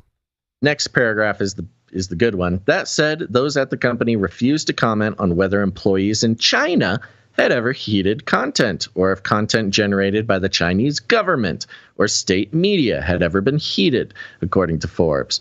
But it wouldn't be surprising, given, as Forbes points out, that TikTok employees have previously claimed that the app has previously both boosted pro-China messaging and suppressed content related to China's horrifying treatment of its Uyghur population. All in all, the feature isn't the worst of TikTok's transgressions.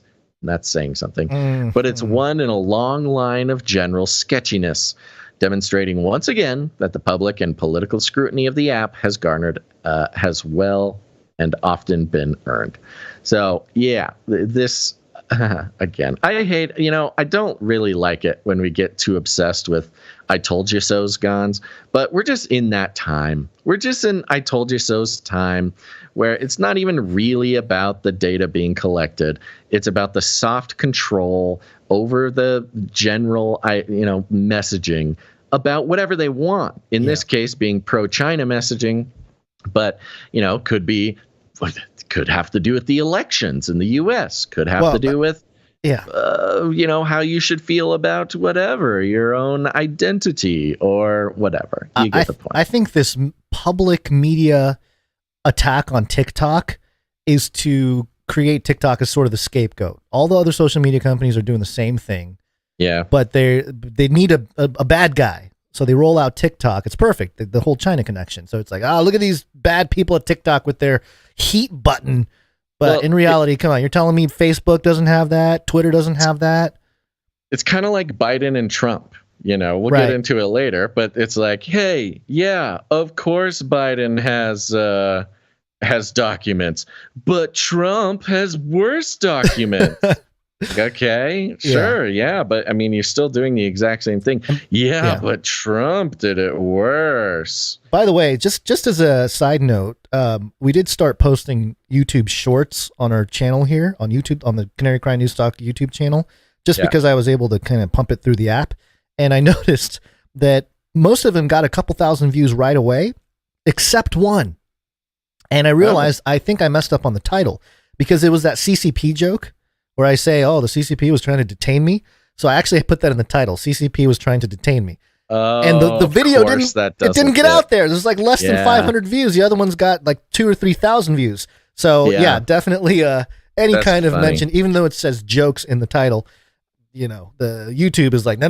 We're not going to have anything that has any negative association with the CCP go viral or even shared amongst its own subscribers. So there you go. It's just, that's hilarious. There's no way the likes of YouTube are not using some kind of heat button or a cold button, you know, the whole, the shadowing, or what's it called? Oh yeah, no, Facebook admitted to having the deboost shadow button. banning. Yeah, the deboost button. So yeah, this is nothing new.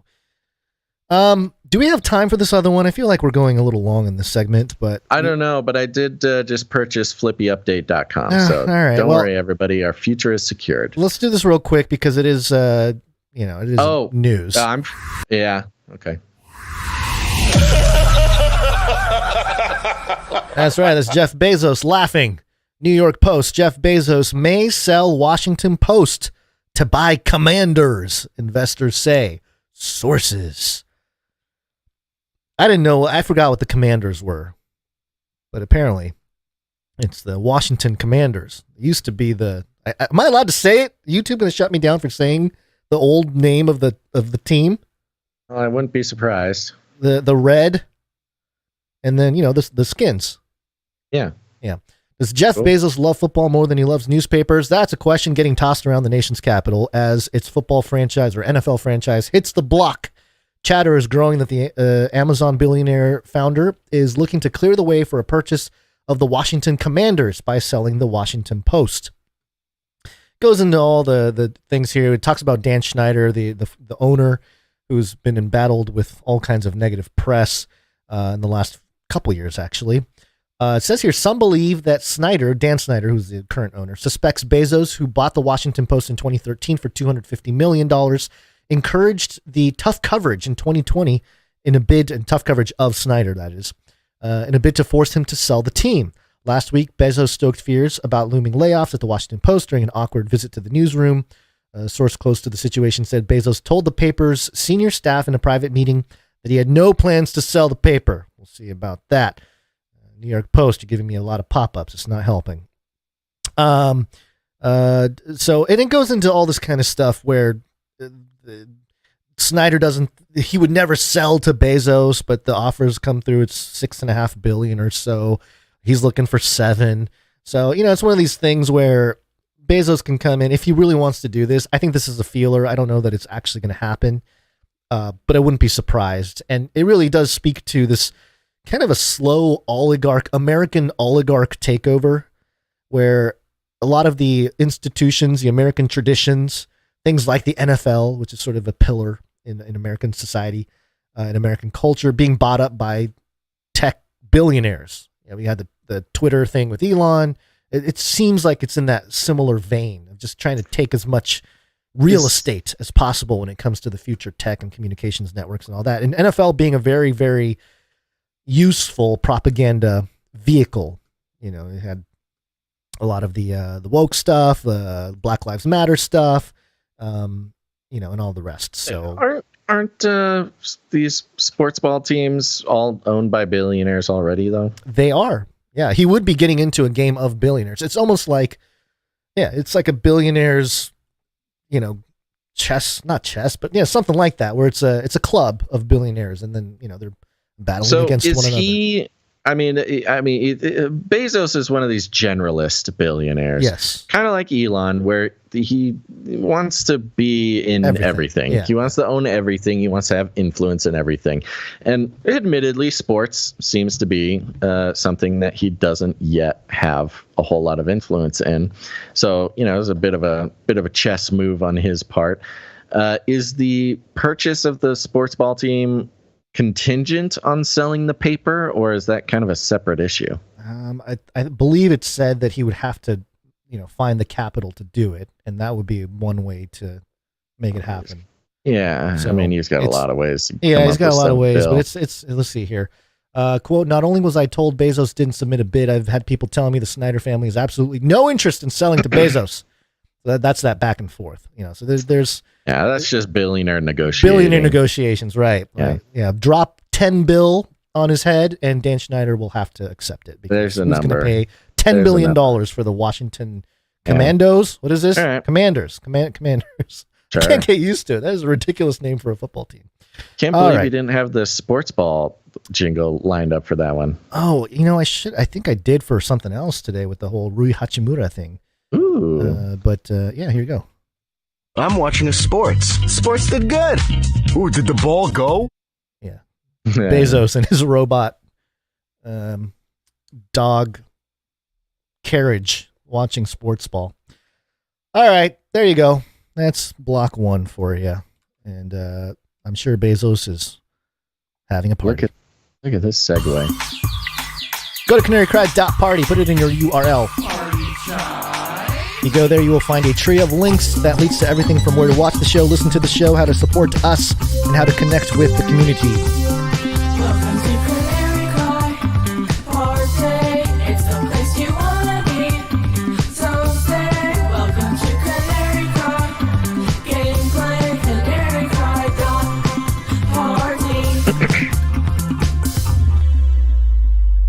Yeah, go check it out. All sorts of good stuff there. canarycry.party. It's your one-stop shop for everything Canary Cry.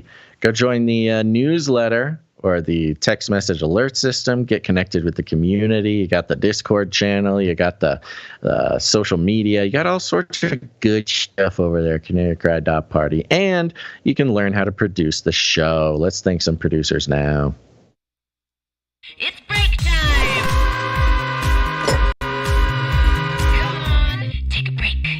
Come on, take a break. All right, everybody.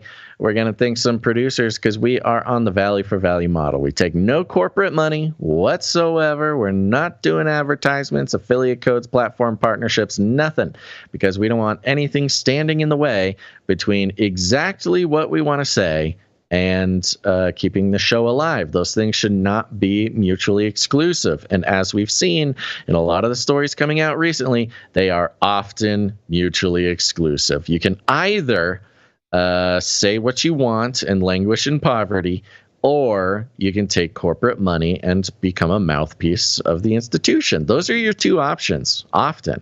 But the value for value model at least puts the power back into the hands of the people.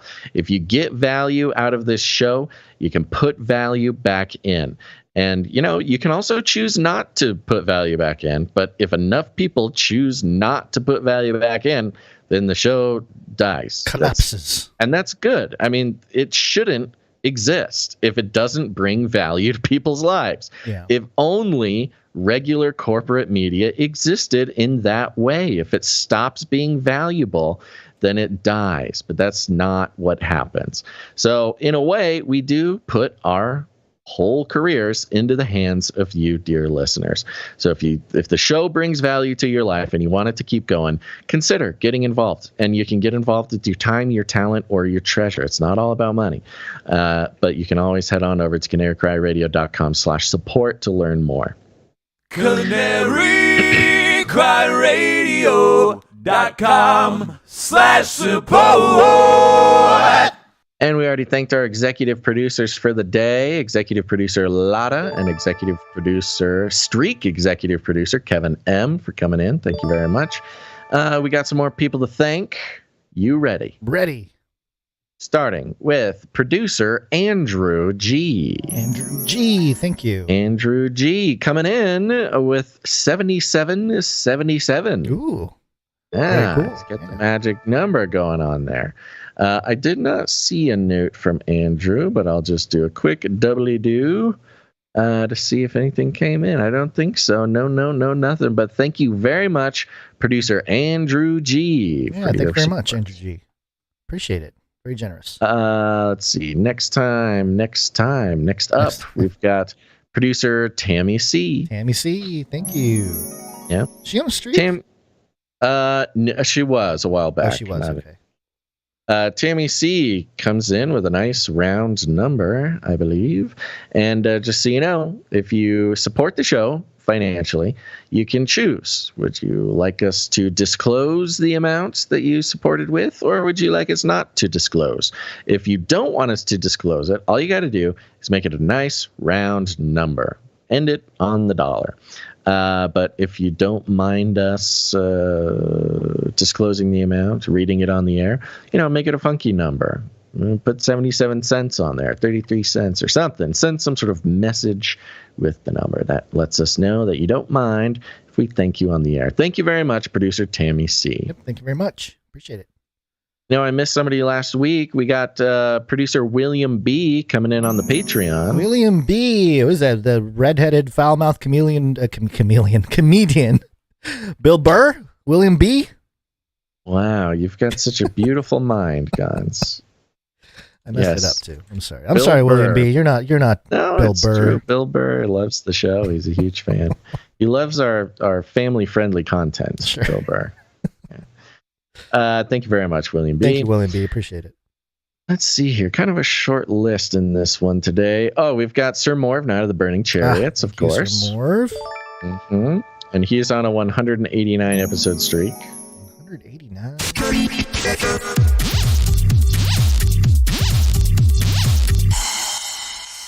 Thank you very much. A little hot. Yep. Next up, we got Sir LX Protocol V2, Night of the Brian Protocol with a pocket full of sevens, 134 episodes in a row. 134.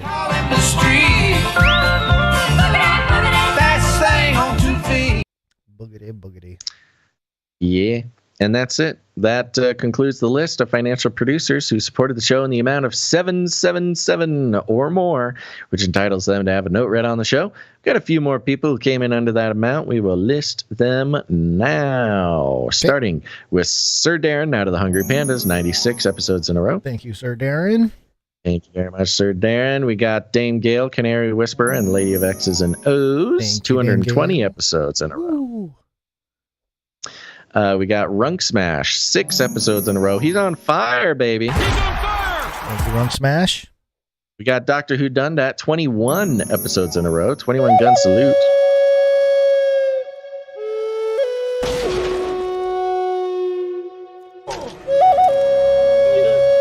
got me, partner. Yeah.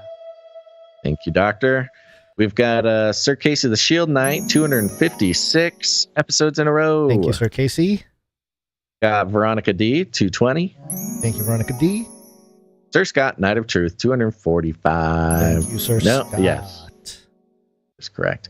Okay, that concludes our list of financial producers for the day. Thank you so much for getting involved, keeping the show going. Remember, you can do it in all sorts of ways. Your time, your talent, or your treasure. Head on over to canarycryradio.com/support.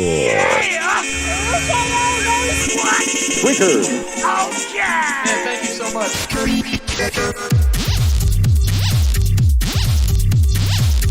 Oh yeah, Streakalicious.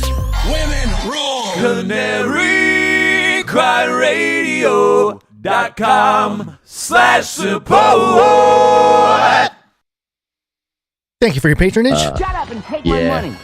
Thank you for your patronage. Thank you for your patronage. Thank you for your patronage. Yes, it's wake up time. Hey, yo, wake up. Wake up to COVID.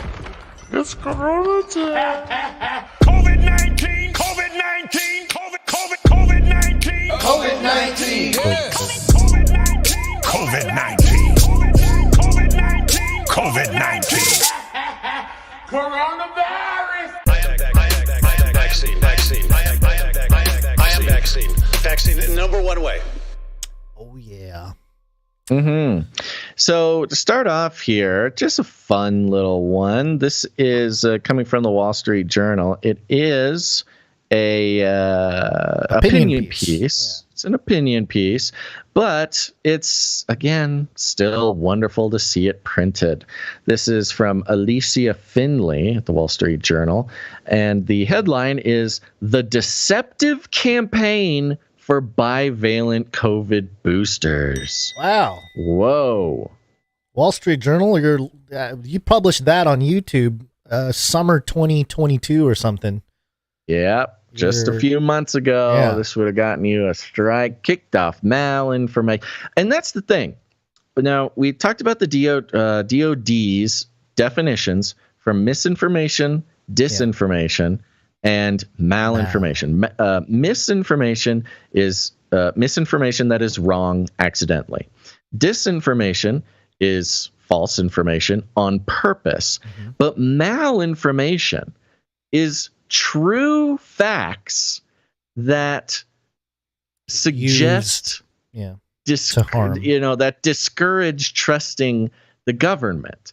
So to speak the truth, literally, even when it makes the government look bad, is considered malinformation. This exact thing would have gotten censored all over the place, much less printed in a mainstream news headline. Even Wall Street Journal, which, the mainstream people, they'd say, oh, Wall Street Journal, that's right-leaning news. But no, throughout the pandemic, they would have never posted something like this. Subheadline is great. Studies show they fail to live up to their promise, but vaccine makers and experts keep pushing them. And the headline image I loved. It is the image of Joe Biden getting boosted. Is this the one live on TV? Was this the one where he's on that sound stage where it looked like he was in the White House, but he was actually in like a completely different sound stage that made a stage that looked like the White House? Yes, there's a couple different, I believe this is that one. There's a couple different, photo ops, press events where Biden got shots live on air. There was the first one, I believe, where he, they didn't show the needle. They put the chyron. The chyron. They put the lower third chyron image right in front of the actual needle going into his arm. Which just set the conspiracy world on fire. And then there's the one where they had their like TV bunker. It was like a glitch or something in a warehouse somewhere. Oh yeah, that too. Off. Yeah. Yes, then there's the glitch one. Yeah. That's right. I forgot about the glitch one where it's missing actual frames. Right. The frames that showed the needle going into his arms it was like 6 frames. Just were cut out of the footage on all news outlets. It was very bizarre. Yeah. In an article about not trusting vaccine companies and experts, by the way, they have a picture of Joe Biden getting a booster shot. That's wonderful. And of course, he still can't see the needle going into his arm. He's got hairy arms. You can't really see what's going on once tactfully placed down a little nurse hands in the way. I think this one's funny because the person giving him the shot is wearing like a Hillary Clinton power suit. Yeah. Instead of scrubs, Yeah, that's true. Yeah, this is a power That's just move. interesting. I don't know why. Yeah. You might have heard a radio advertisement warning that if you've had COVID, you could get it again and experience even worse symptoms. Have you heard a radio advertisement? Yes, I've heard radio advertisements. Yeah, have you heard the radio advertisement about getting a vaccine? Oh, yeah, of course. Oh, that's funny. I have not heard that. I don't listen to the radio very much. Yeah. But yes, but notice how they use the word advertisement. It is not a PSA. It's not. It's not a message from the government. Right. It is a straight up advertisement. We'll have more on that later. The message, sponsored by the Health and Human Services Department, claims that updated bivalent vaccines will improve your protection. This is deceptive advertising, which we would argue it always has been. Always was. Not just deceptive, but also advertising. It's not public health, messaging. It's not any of this. It is advertising for corporations. But the public health establishment's praise for the bivalent shots shouldn't come as a surprise. Federal agencies took the unprecedented step of ordering vaccine makers to produce them and recommending them without data supporting their safety or efficacy. Now, we know the story. Yeah. We don't need to do the whole thing because we've known this story, especially about the bivalent shots for, I don't know, a year, maybe close to a year, 8 months at least. I will say that in the context of the problem reaction solution, the the problem with all this lack of data and all, it's only creating that atmosphere for all the elites and institutional leaders and political leaders to gather more data. It's this interesting kind of, it's like a downward spiral that you can't turn around, because it's like, well, all right, well, the data wasn't good. Well, now we need more data. Well, how do we do that? Well, we got to connect. We got to get more sensors. We got to get more places where the data could be fed. And just brain data, that works. DNA data, that's great. Just any kind of data. We need more data. It's just interesting. It's the vacuum of not enough good data that is pushing everybody in the world towards this digitization and more tracking of more data, because it's better for us. Oh, anyway. That went in a direction. Did I black out for a second? You probably did. You probably did. Yeah. I was thinking you started saying data over and over again. Oh, you got hypnotized. Mind went to Robert Downey Jr. playing Sherlock. Data. I cannot make bricks without clay. Okay, moving on. Yeah. They go into a whole breakdown of the bivalent boosters, how they weren't studied, how the studies were not done well, how they were obviously manipulated, and this was all supported and sort of promoted by the CDC, the FDA, et cetera, et cetera. Let me scooch down. Let me go all the way to the bottom. Second paragraph from the end. Okay. Oh, no, let me do third. Third paragraph from the end. Okay. Here it is. FDA Commissioner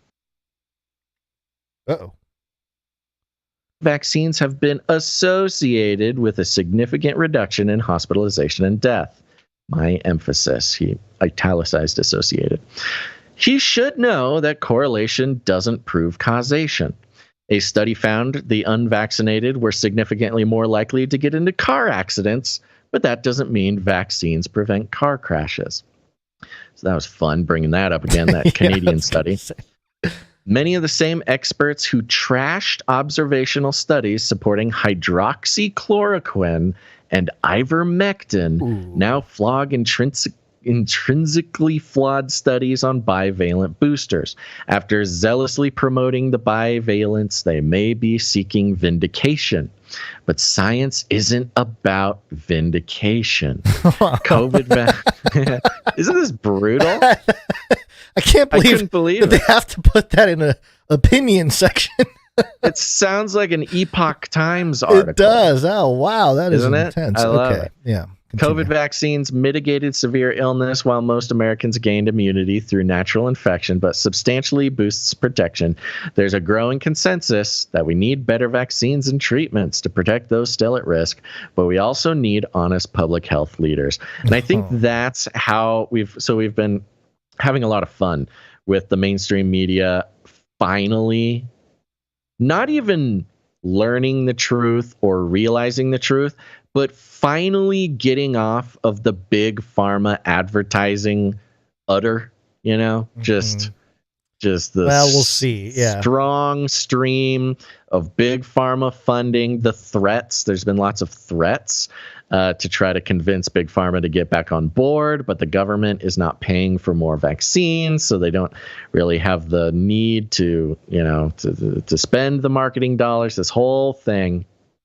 And, it doesn't matter how brutal they are, how sort of scathingly they flog the health departments or the pharma companies, which they do often now pretty salaciously. I mean, the clicks, that this gets the clicks. Yeah, there's also a signal here, talking about data.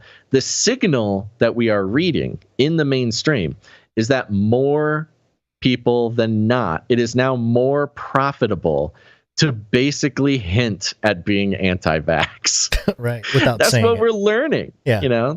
We know, a lot of people are stuck on this idea that the news is only government propaganda. It's not only government propaganda, it's mostly profit driven. Now, often government propaganda is the most profitable thing to do. But you have to take the signal that it is now more profitable to admit the wrongs of our health, establishment and lambast them for being sort of serpentine or serpent-like, snakes in the grass feeding on the health of all of us in this country and the world, it says a lot about where the public consciousness on the COVID thing has gone. By the way, Alicia Finley is a member of the Journal's editorial board. Ms. Finley joined the Wall Street Journal in 2009, right when the Earth's core stopped spinning. Coincidence? I think not. After graduating from Stanford University with a bachelor's degree in American Studies. And those Stanford kids, they're really taking over the world, aren't they? Oh, Gons! Here's something that connects both of us. She edited the opinion section for the Stanford Review and wrote columns for the Orange County Register. Oh, great. Yeah, maybe. Yeah, she's an OC girl. Oh, wonderful. Great. I'm glad. Love it. Oh, I haven't said yet. Never mind. Yeah, there you go. Yeah. Okay. Well, speaking of advertisements and deceptive campaigns, did you see the Martha Stewart Pfizer ad? Here's the kicker. Here's the punchline to the whole thing, folks. For those of you just listening, that is Martha Stewart in her $10 million home kitchen sharpening a katana. Yeah. Racist. You know that unwelcome guest everyone wishes would just leave already? That's COVID-19. That's why I got the new updated booster, designed to help protect against recent Omicron variants. She just chopped a pineapple. She's sharpening a katana on a giant spinning whetstone, talking about how COVID is the dinner guest who won't go home. And that's why you got to get the COVID variant. She chops the pineapple, and then she pulls down. She's got like a weird button thing on her shoulder that reveals kind of her arm or her upper shoulder area. And it's got a blue Band-Aid on it because I got my booster. And then, the Got Milk ad campaign, yes, in similar fashion, Got Booster, same font, and the whole deal. Exact. So they stole the Got Milk thing. Yeah. They call it Got Booster. This thing, this abomination of advertisement is exactly what I'm talking about, folks. This is it's funny, but it's not funny. This is also artificial intelligence, a machine learning algorithm, took all the advertising data from the past 4 decades. Well, I'll give 2 decades, and it put it all together you could ask ChatGPT right now, just type in like, hey, what was the most successful? No, just suggest a script to convince people to get the new COVID bivalent booster that doesn't work and nobody likes. And this is the exact script it would kick out. Martha Stewart sharpening a katana, chopping a pineapple, showing her booster shot, and got booster? Are you kidding me? This is a slap in the face to what they think of you people. You people. And here's the other thing. Watching your television. The weird thing about this is that we were talking a little bit about me, wielding a katana and what it means, chopping fruit and all this. That was before this commercial came out. Oh yeah, they just it's like always the case. They take our data. Is always the case. Somehow, Gons, we are immediately in front of some sort of cultural media movement. I mean, the googly eyes thing, that was crazy. Yeah. The Flippy thing was crazy.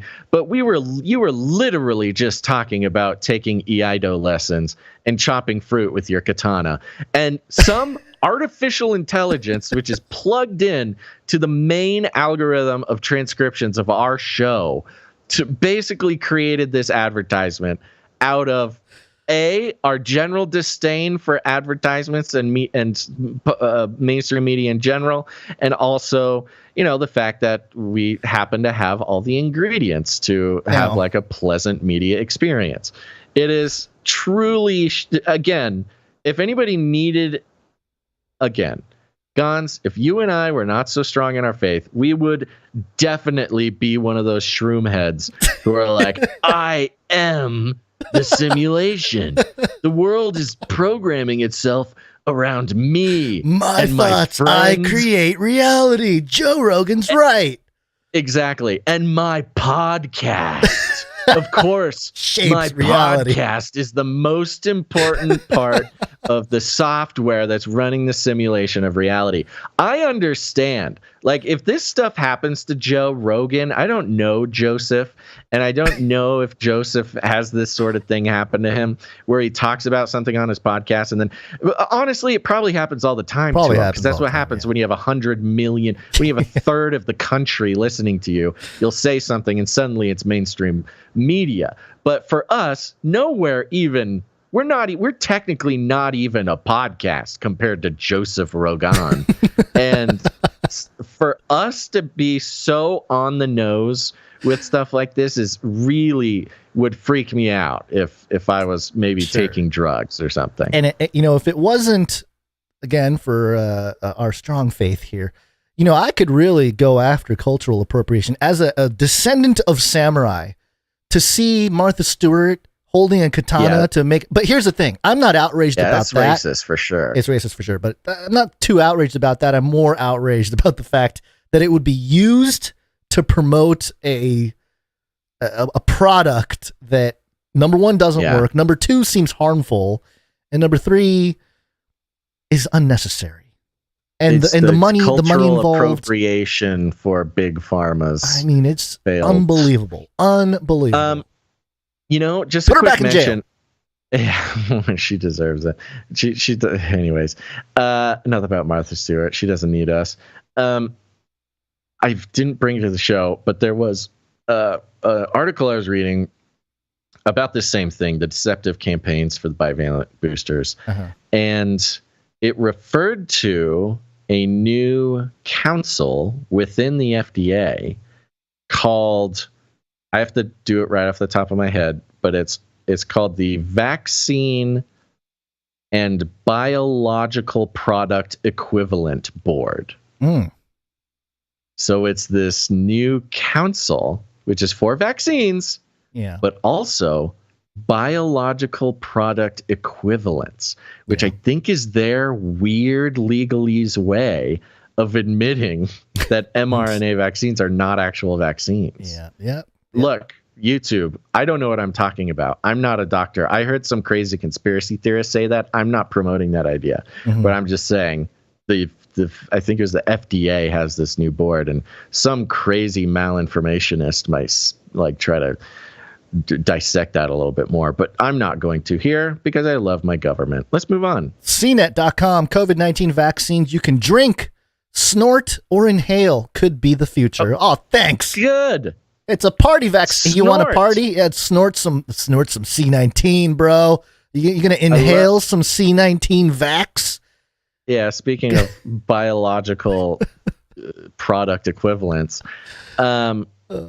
snort is very specific. That's not even like, I mean, that does not conjure images of like a nasal spray. No. Drink, snort, inhale.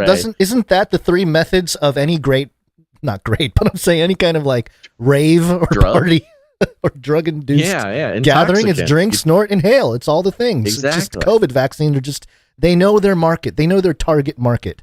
And it's not they tried the people paying jab attention. part, but that's what keeps a lot of people out of heroin. More people actually they snort heroin. More people snort heroin than shoot it. There's a fun detail there for anybody who didn't know that. Just gotta give just all those druggies, they'll be extra protected from COVID. Yeah, Hollywood chose to only show us needle delivery of heroin because it's much more cinematic. It's much scarier, but more people snort it. Okay, tell me more. More. Okay, oh, is there even more? We get it. We get it. I mean, the subheadline, snort, inhale. Yeah, the subheadline will do justice here. Researchers are calling for vaccine types that better protect us against infection, not just severe disease. Okay. But more money and data are needed to widen their scope, and that's what this is always about. It's always about money. It's always about data, and those two things are intertwined now. So there you go. Mo money, mo problems. Mo money. Drink is interesting because that's when you can start, pouring it in the water supply. Yeah. Inhale, put it. Stuff. You know how Disneyland pumps cinnamon bun scent through their air conditioners? Yes. In the park there. Mm-hmm. You could just hook up a vaccine aerosol to that, get auto vaxxed by walking into Disneyland. Oh, man. No, this really fits into that fella who wrote the study that it is more moral. It is ethical and moral to secretly change people's DNA than it is to tell them or ask them if they'd like it. Yeah, that's no good. No good. All right. The tools are there. The tools are there, folks. Yep. Do some politics here. Poly. It's Latin for many. Tick. Now suck your blood. Now suck Politics. your blood. This is coming at us from theblaze.com. All right, The Blaze. Good. Yeah. Nancy Pelosi ordered priests to perform exorcism at her home after husband's hammer attack. Daughter reveals. This is really crazy. Hey, Pelosi's just a spiritual woman, man. She's just trying to cleanse all the demons she summoned over the years. She is trying to give that sort of Catholic feel to it. She's trying to put herself out there like a really good Catholic. And the Catholics aren't having it. Yeah, Nancy Pelosi summoned priests to perform an exorcism at her home following an alleged hammer attack on her husband, according to the daughter of the former House Speaker. Alexandra Pelosi, the daughter of Nancy Pelosi, recently revealed a devilish detail about how her family reacted to the reported hammer attack on Paul Pelosi in October. The diabolical revelation was made during a New York Times interview that was published on Saturday. New York Times opinion columnist Maureen Dowd went to lunch with Nancy Pelosi at the swanky Four Seasons. Dowd went out of her way to highlight that Pelosi was dressed in a hot pink pantsuit with matching 4-inch Jimmy Choo stilettos as she ate a truffle butter roll and chocolate-covered macadamia nuts. Why are we talking about this? What is the point of that? The Blaze. Okay, discussing the alleged attack on her husband. I think it's great, actually. It kind of gives the image of sort of a waspy sort of, can you picture it? Picture it now. She's sitting there. She's wearing pink. She's got her heels on. She's sitting very straight. She's got good posture, Nancy, and she's there across the table from you. And she didn't order much food. You're at a restaurant, swanky hotel, but she didn't order food. She just has a plate of chocolate macadamia, and one by one, she's picking them up with her nails, and her fake nails, they're clinking against the plate as she picks these macadamia nuts up one by one, and she looks at it as she talks to you, and it's sort of distracting, and you wonder what she's thinking, but she's just sort of distracted by these macadamia nuts, and she slowly, one by one, puts them into her mouth, but she doesn't, she sort of just tastes them and then pulls it back out and looks at it and thinks about it, and she's still talking, but you're not listening to her, and her sort of wrinkled lips are curling around them. It would really distract me from anything. I think I don't need to get too into the weeds on deconstructing this woman's experience with Nancy Pelosi, but this was a power move. Nancy Pelosi is a power player, and this New York Times person got distracted. She fell right under Nancy's spell.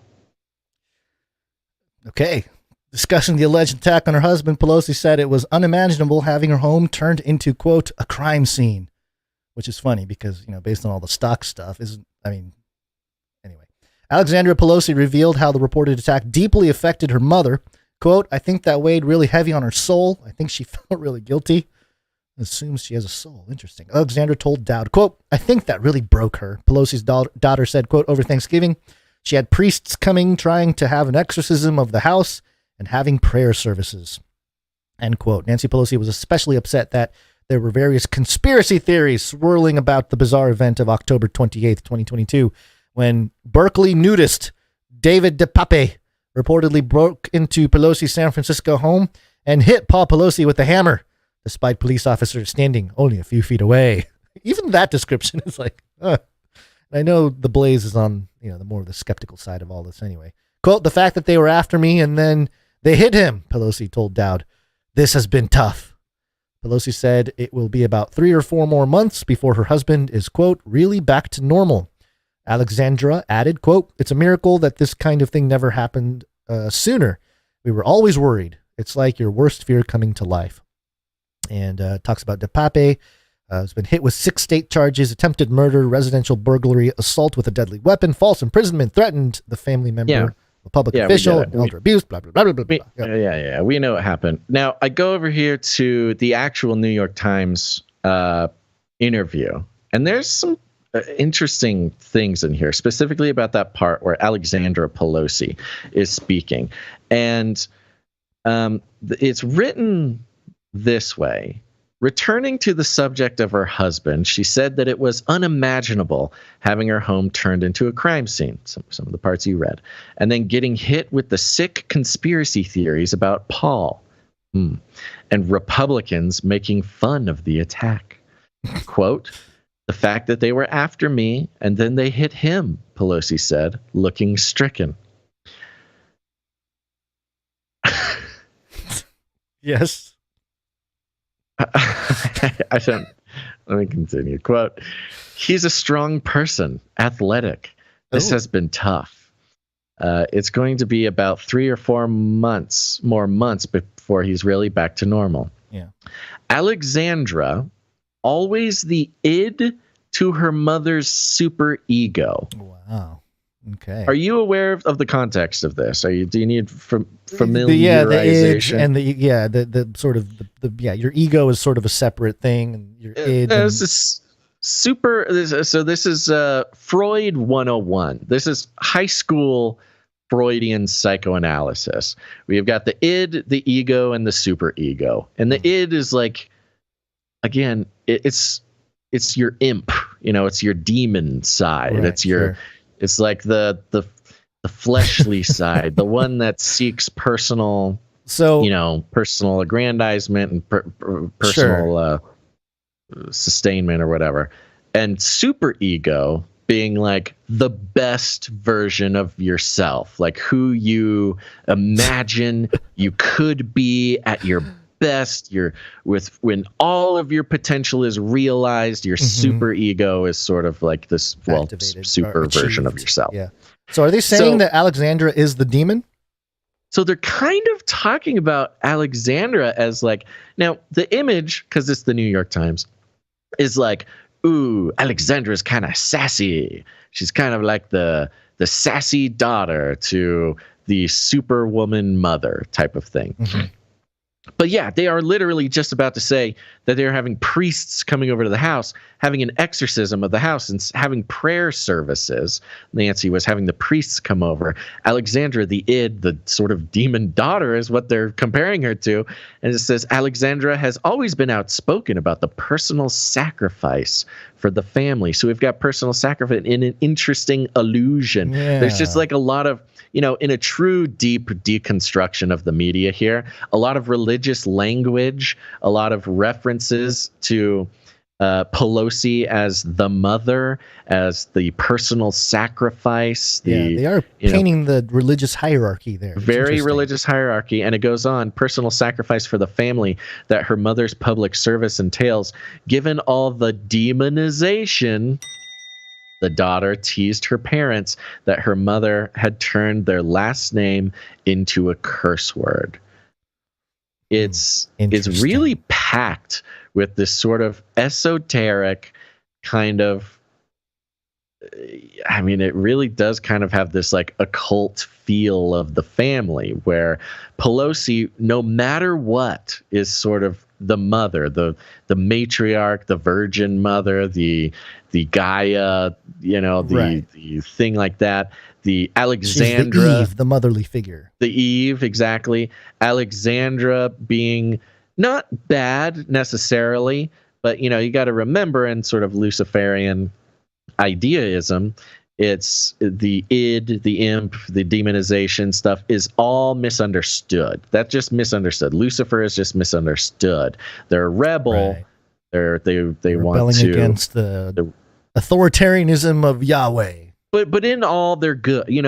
They're misrepresented. They're misunderstood. Doesn't mean they're evil. They're just sort of sassy, and you kind of like them for that. They're more like an anti-hero. Sure. So this idea, I don't know, just the whole the language of it all coming from the New York Times, which is one of the reasons why I'm glad you grabbed it from the Blaze, was to not sort of cast those spells necessarily in the way New York Times wanted to. But when you see how it's presented, it's really sort of eerie, the way that they want this to come across. And of course, she is now sort of moved into the forgotten matriarch role. Right. The what's the word? The hag is the bad version. There's a good version. I can't remember. Anyways, the article, the New York Times article, there's a section here that says, she said Biden has done a great job and will make his own decisions on whether to run again. She said he will have to weigh the pros and cons. Quote, is age a positive thing for him? No. But she said that age is a relative thing, noting that she met recently with centenarian Norman Lear, as he was sharp as a tack. On the plus side, she said, I think Jill is ready to go. So, yeah. The Lear Foundation. Lear Foundation. Bring up Norman Lear. Yeah. Norman Lear. And for those who, I don't know if you want to pull something up for this, but Norman Lear being the progenitor of the Lear Foundation. The liaison between Hollywood and the intelligence. Exactly. They were the go-between organization where the government and other organizations who wanted to inject propaganda would go through the Lear Foundation, and the Lear Foundation would fund movies, would not only fund, but consult on movies. They would are we portraying the FBI in the proper light and all that kind of stuff? They would, facilitate the passage of propaganda from the government and others, not just the government, but the government to Hollywood. And a very, very, very, very important figure and very important organization in Hollywood. Yeah, considers himself a bleeding heart conservative, by the way, Norman Lear. He does, which is what a true propagandist really is. That true, yeah. I mean, it's not wrong. Yeah. Now, just real quick, I'm sorry to leapfrog back, but just to finish up my weird esoteric reading of the New York Times here, the next quote out of that is, quote, we were just talking about the superstition, the religious language, the idolization of these two women here. Alexander's quote continues, "It's a miracle that this kind of thing never happened sooner." Yeah. So evocation of the word miracle, of course, very fitting for the style of the piece. But she's surprised that a naked man did not break into her house and attack her father with a hammer sooner than it actually did. Well, not with the circles they're running. She's like, wow, it took I'm surprised it took so long. If your response to a naked man breaking into your house and attacking your dad with a hammer is, yeah, it's a miracle it didn't happen sooner. It is a pretty weird way to respond, Alexandra. That is weird, yeah. God bless her. All right. Okay. Anything else on this? I think that's it. There's a lot of stuff on Norman Lear out there. It's kind of a rabbit trail that we can't go down right now because we have some Joe Biden stuff. Been a while though. Been a while since we've done a Norman Lear piece. We should probably do one soon. We should. For the newcomers. It's been about 2 years, I think, since we did a breakdown. Yeah, no Norman Lear, but you will get some hairy legs. Got hairy legs. Got hairy legs. Got hairy legs. Hairy. Got hairy legs. Hairy COVID. And those hairy legs just keep stealing documents, apparently. More documents, man. More documents. This is Axios coming out yesterday, I believe. Oops. Sorry. Biden takes bipartisan heat from lawmakers over latest classified docs. Democratic and Republican members of Congress alike on Sunday approached President Biden over the discovery of yet another tranche of classified documents at his home in Delaware. He's got something in every room, apparently. Now, here's the fun part. Axios they are billed, and they're generally pretty good at this. They don't write articles; they write information pieces. Yes. So, for those who might not like read thousands of different outlets, and you get obsessed. I mean, our job is to understand how these different outlets operate. Axios, they do information sheets. They don't do articles, which is nice. They bill themselves as like just the facts, which, you know, they are better technically at that than others, but they don't write an article, which leaves a lot of the interpretation out of journalism, keeps the activism out of journalism. They're doing the best they can. So they do these information sheets, and it's basically bullet points and stuff like that. So just keep that in mind as we read here. It won't read like an article. Oops, I just jumped over to the wrong thing. Here we go. Why it matters. Democrats' increasing willingness to publicly rebuke the president signals the White House's allies are treating the gradual trickle of classified document revelations as a serious scandal. Saturday's announcement that the DOJ found more documents at Biden's home is the third such disclosure by the president's team this month. Now, they're calling this the third. Hold on one second. Distract everybody for a second, Cons. Axios is actually 85 on the Harvard list. And let me read a little bit about them real quick. Let's see. Axios, James Vandehay and Mike Allen are co-founder of Axios. Investors include Glade Brook Capital Partners, NBC Universal, David Bradley, Emerson Collective, Graycroft, Lear Hippo, which Lear Hippo Ventures previously invested in both BuzzFeed and HuffPost. Three biggest advertisers on Axios: Koch Industries, Wells Fargo, Comcast. Facebook now funding local launch of Axios. And Verdeje is CEO of Axios and the former executive editor and co-founder of Politico. Allen is executive editor at Axios and former chief political reporter for Politico. So there you go.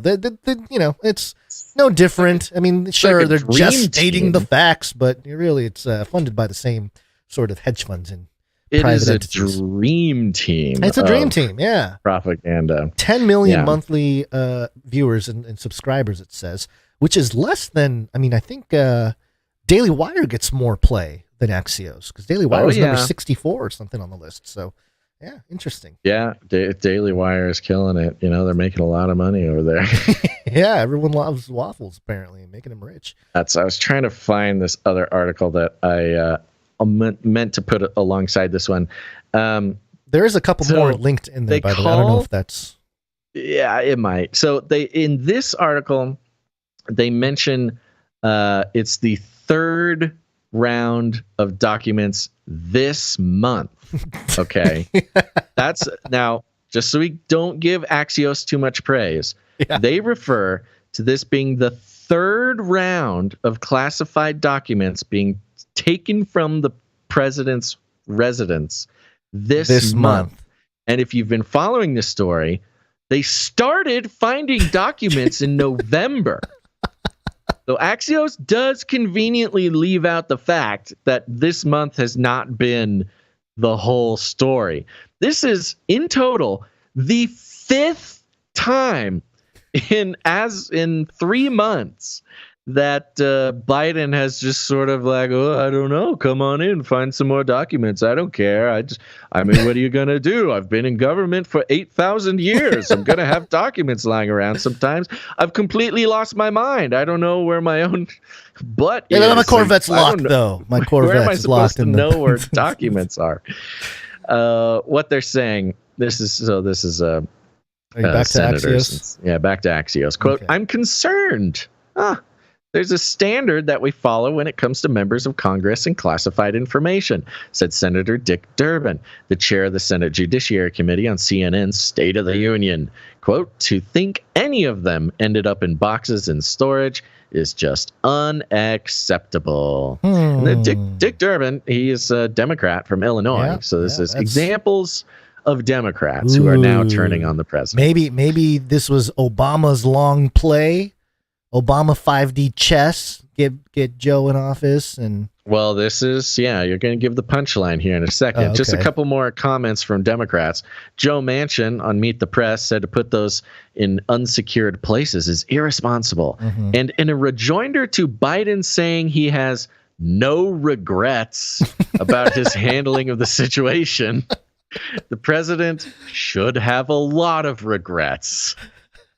Joe Manchin, he can be funny sometimes. I mean, he's a total corporate shill. He's a sort of demonic player in our government who just believes in nothing and just sort of takes as much money as he possibly can from whoever. But he is funny, and you got to give him that. You got to respect the guy for that. He added on CNN, quote, it's unbelievable how this could happen. It's totally irresponsible. Senator Tim Kaine, the Democrat from Virginia, like his colleagues, contrasted Biden's handling of the documents with Congress's procedures for such materials on CBS's Face the Nation. It's always in a classified facility where I don't have access to the materials other than to sit there and read them. And the reason they're talking to Congress people and senators is because some of these documents that Biden has in his house, it was a big surprise when some of the documents were from 2013, meaning he was taking documents as the vice president, which is illegal. He's not supposed to do that. The vice president should not have classified documents in his house or in his possession. He can read them. He's got clearance, but he can't have them. The president can, but the vice president can't. But he had documents from like 36 years ago, top classified documents from his time as a senator, not even in the White House. As a senator, he was taking documents, and literally, you read where they're finding these documents. They're just sort of like crumpled up in drawers in like weird places. So he literally has classified documents, some of them top secret, actual top secret documents, just sort of strewn about his residence. Like some of them have like grocery to-do lists on them and like remember to feed the dog at 9 p.m. Remember, Joe, you got to take your pills at 9. Stuff like that. So it's really hilarious. And what's even more hilarious is it keeps getting compared to Trump. Keeps getting compared to Trump. Trump got raided by the FBI. Biden is inviting the government in. Just because you invite the government in and confess to a federal crime does not mean that you are innocent of federal crime. If one of us, Gons, called up the federal government and told them about some heinous crime that we had committed, that does not suddenly make us better than Trump. And that's sort of the defense that's coming at Biden here. And the thing is, it took the FBI one trip to Mar-a-Lago to pick up Trump's documents. They've had to go back 5 separate times in several different buildings to find all of Biden's documents. CNBC is reporting that they had documents from back in November, and they're saying this is the 4th time since November that classified records or materials has been found at a private address of Biden's. So yeah, and then the one time would be the 5th. What was that? And then November would be the 5th. So if he had 1 in November and then 4 since November, okay, that's 5. Got it. Yeah. It also mentions his personal lawyer, Bob Bauer, in a statement. Bauer being interesting. That's an interesting name. That's the Rothschild name before they changed it to Rothschild. It was Bauer. Department of Justice sees 6 items consisting of classified markings. So yeah, there you go. But anyway, yeah,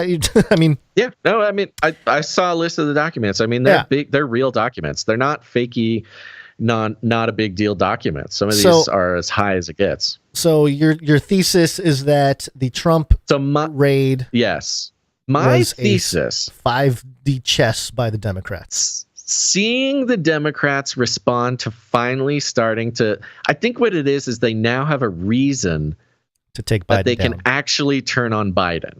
Yeah. You can't just turn on him because he's doing a bad job, because if he's just doing the job that he's told, he's a puppet and everybody knows it. So you can't say you're doing a bad job and kick him out because they'll just put in another puppet. It doesn't, it just doesn't do anything. And especially if you're in Congress or the Senate, that the job he's doing is not because of him. So kicking him out, it just wouldn't work. But I'm thinking, even going all the way back, you see all this comparison to Trump. And the comparison to Trump and Biden's document situation is so weak and so embarrassing to try to compare. Even, we've read a few on the show, and they really, really have to try very hard to try to make Biden look good next to Trump on this. And it's barely working. And apparently, according to other Democrats in the Senate, it's not working. Like, it's stopped working. The comparisons to Trump now, which were meant to make him look good, are now actually making him look worse than Trump. And I'm thinking, considering that the whole document debacle was blown up by the Democrats and was obviously sort of overblown and not like the biggest deal in the world compared to other presidents who keep documents. Obama kept documents. Everybody keeps documents. Suddenly Trump did it and it was bad. So it almost seems like they used Trump to set a precedent that they could then use against Biden. Yeah, it like looks reverse like QAnon. Exactly. Dem-anon. It's blue anon. Blue anon. It's blue anon. This sounds like a blue anon long game, and not that long, mind you.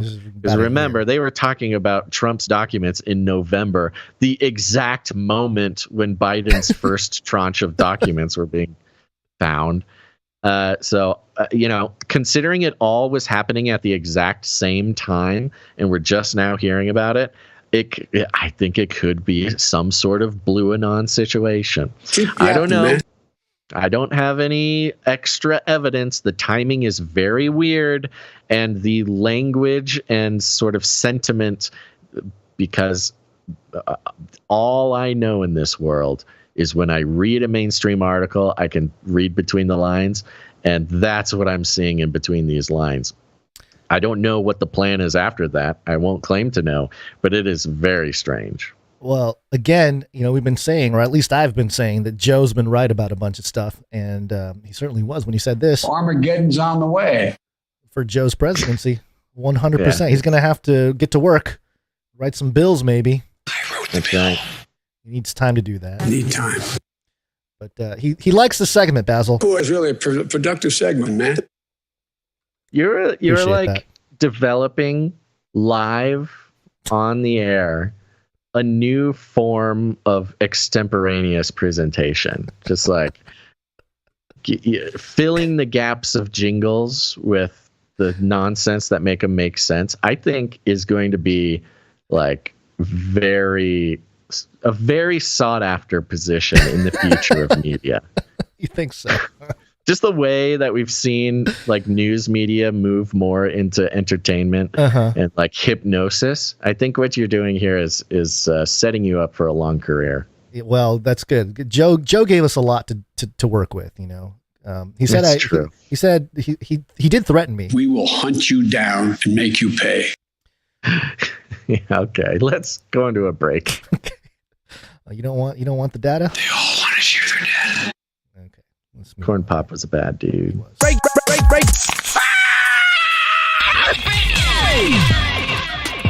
This is break. Don't just consume the content, but become the content. Become the content. All right, this is the break where we thank our producers who come in with their God-given talent. We thanked our producers who came in with their treasure. We appreciate you all. There are other ways to produce the show, and that is with your talent. Help build the community behind. Why do I keep forgetting that line? I'm terrible at that line. Don't consume the content.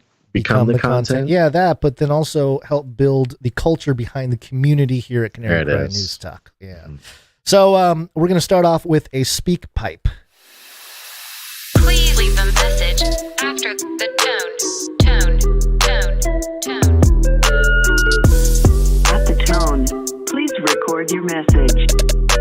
Leave a message. Beep. Message. Go to canarycryradio.com. Any of the pages, you'll see a green tab on the right side or the bottom of the page. And if you click on that, it'll give you a little pop-up that allows you to record a message of up to 90 seconds, and it will be sent to us, and we will use our discretion to play it on air or not. This one is from Rochelle. Happy Monday, Canary Cry. Well, I got a request from Johnny in the chat for Psalm 7. Oh, Lord, my God, I come to you for protection. Rescue, save me from my persecution. Oh, Lord, my God, if I have done someone wrong, betrayed, plundered, if I was weak, not strong, let the enemies come capturing, dragging and dishonoring. But if I am innocent, Lord Most High, judge the wicked and those who lie. My God, my shield, He is an honest judge. Flaming arrows for those too proud to budge. Well, I'm going to run out of time, but Johnny, great psalm, and everyone, stay strong for Jesus. Thank you very much, Rochelle. Appreciate it. Very nice. As always. Okay, time to do a little bit of audio production. Audio production.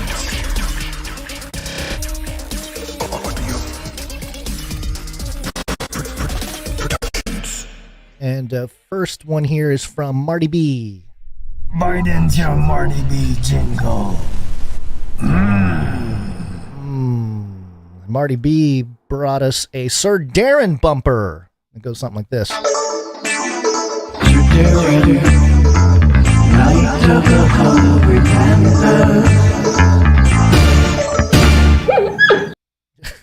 Those are panda sounds in the background. That's very good. Yeah. The first time I heard it, I'm like, "Whoa, is it a dog? Why is it?" No, like, nah, that's a hungry panda that's Xi sound. Jinping. I mean, those are pandas. Sorry, Susan. Genie the Pooh. Just joking. Very nice. Thank you very much. It's about time. Sir Darren deserved a stinger. We got a stinger. We're very happy, and it's only what's the word? It's only right that Marty B is the one who does it. Thank you very much, Marty B pays attention. He knows when people are sticking around or if they're just, True. Yeah. I am seeing that there is a Darren jingle already. Maybe this is a Darren S jingle and not a Sir Darren jingle. Let me see here. It's your boy Darren. He got the alt and the gifts. Darren. Yeah, so he's got a Darren S jingle and a Sir Darren jingle. We'll have to combine them. I mean, one has his night name in it. Yeah, exactly. Got to get the night name in there. Yeah, and also Marty B did also send us a song, The Great Reset. And here's a few seconds of that. So we'll cry up to the Great Reset. To the Great Reset.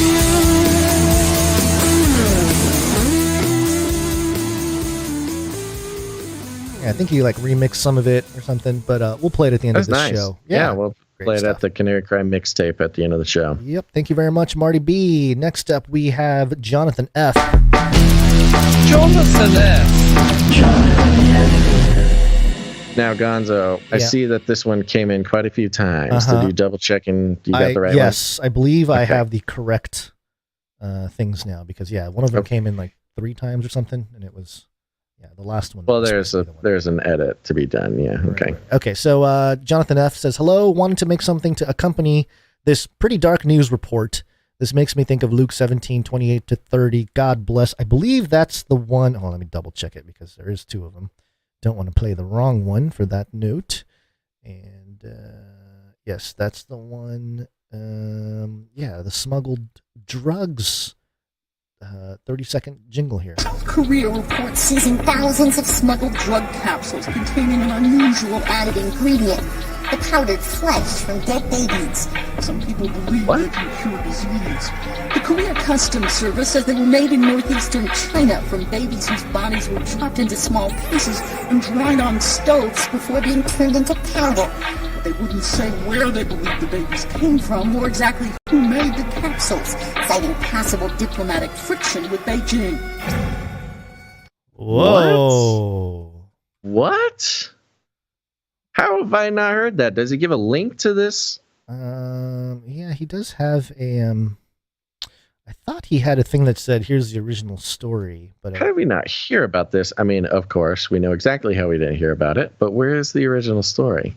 Yeah, we can go hunting for it. I thought he sent something that had that original story in there on a link, but maybe I don't have it right on hand.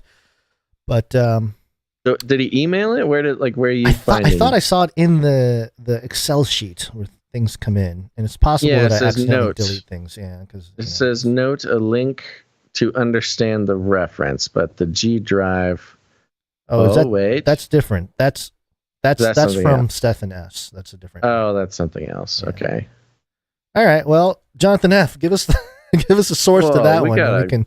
Yeah, that's crazy. I want to know if this is recent or if this is like an archived thing. Yeah, maybe it's an older thing.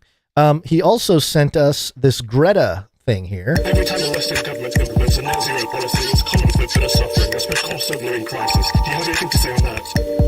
It's horrible that people are being affected by different things, like some people the climate crisis, and so people are being displaced and losing their lives. It's horrible. Everyone's affording to eat, lay down. So look at the zero policies. Yeah, that's definitely why we are experiencing the cost of living crisis, yes. I agree.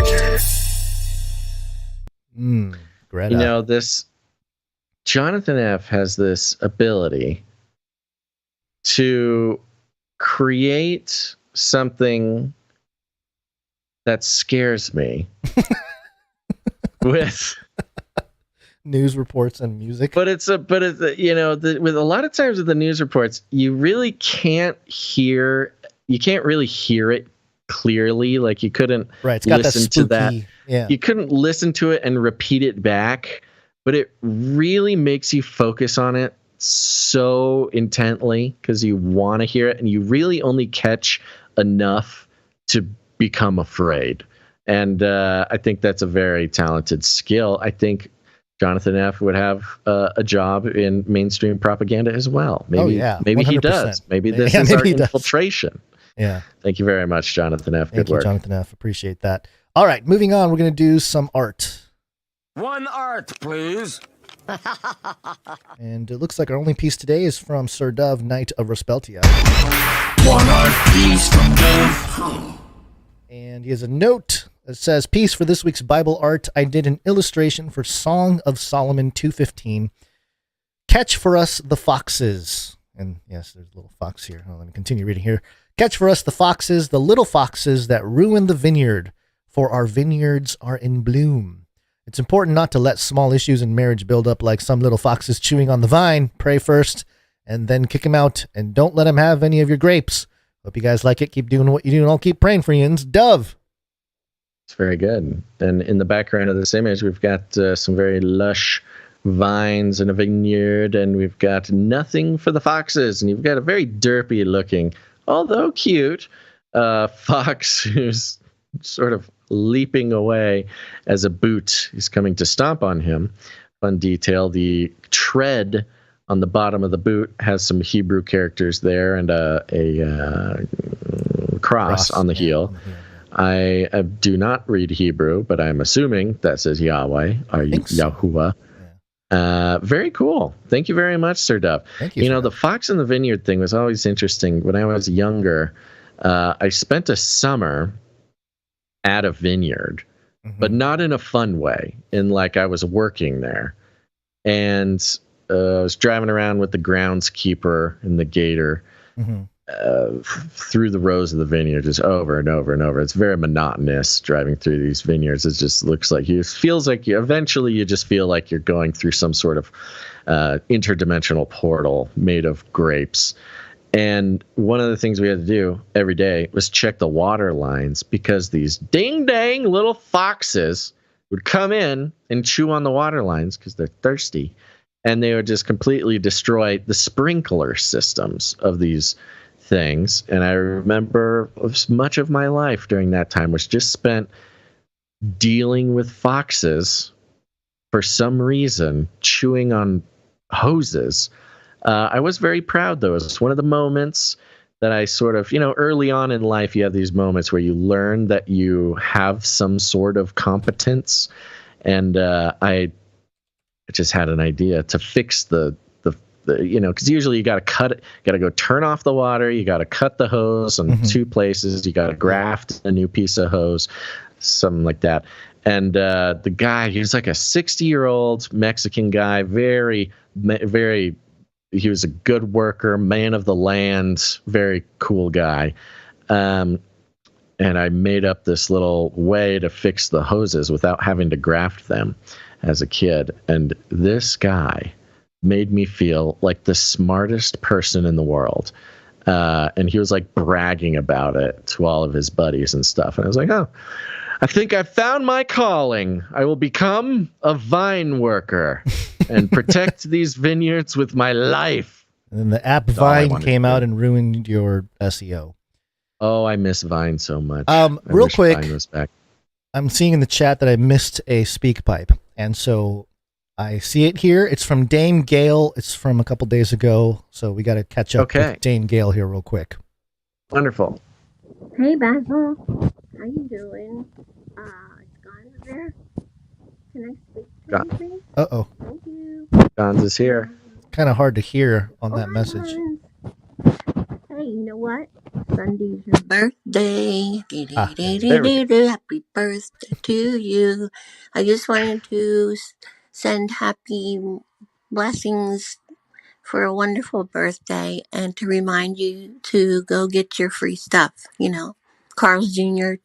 I think they're giving out tacos.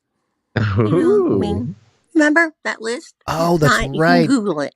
I do remember. Okay, take your kids out. See how many you can get. We'll get a little. It's kind of hard to hear. We got away from the microphone. The microphone got covered by a sleeve or something. That's There's a good second tip, one. though. Is this the second one? No, the second one's coming up here. Let's see. What is this list? There's a list of free stuff.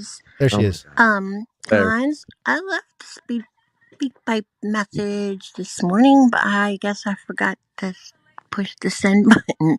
It's called a senior moment. Wait till you're 70. 40's nothing.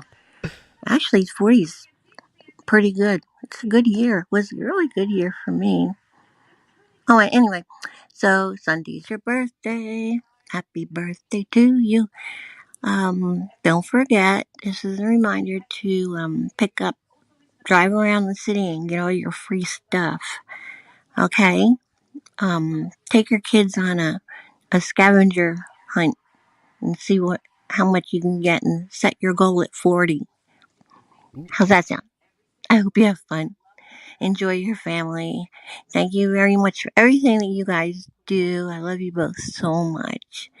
So, anyway, like I said, Sunday's your birthday. Happy to ya birthday. Happy to you. That was really bad, but I'm going to send it anyway. Okay? Bye. Thank you, Dame Gale. Appreciate it. I wish I got the message loved it. before I think Sunday. that was I would have driven around my 6 children and got all my free You stuff. can fake it. You can fake it. Oh, you can? I forgot about that. What? There's a list of all the places that'll give you free stuff. Yeah, she sent in a list. Yeah, I made a list for us. Yeah, I got to go back and find that thing and take advantage. That's fun. Well, we got birthdays coming up. You can take your kids when it's their birthdays. You can get free stuff like 4 times a year or something. Lucky. I guess there is a reason to have all those kids. Huh? Yeah, Thank you very much, Dame Gail, Canary Whisperer, and Lady of X's and O's for your very sweet message. Wonderful to hear your voice. Yes, very much so. Thank you very much. All right, we're going to do a couple. Oh, wait, do we only have one microfiction today? I think there might be only one. I got to double check that. To make sure. I think the other one came in. Okay. Oh. Microfiction. Microfiction. I see what you're saying. I didn't see one from Rung Smash. I didn't. I see one from 120, which was Friday. I think that's the last one. It's but did he send in multiple though? You know, sometimes he sends in multiple. I don't think so. I don't see multiple there. This will just take 1 second. Why don't we do the one from Stefan S first? Though? All right, Stefan S. Here we go.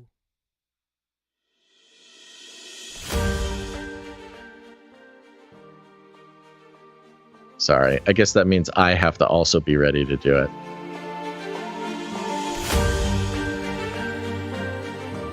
Take 2. Oh, still not ready. Take 2. Okay. Take 2. Okay. All right. Take 2. Here we go. Goodness. Back to 1. Reset. The tech mumbles. This computer is ancient. How can he think I can resurrect this relic? The door opens. A man in Mac and a VR headset comes in from the northwest's chilly pouring rain. I have a solution for that. Handing the tech a kill switch.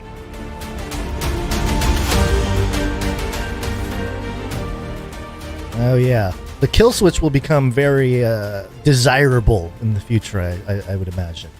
Gotta have a kill switch, man. Always have a kill switch. That's what I'm going to call my line of EMP rifles. Always have a kill switch.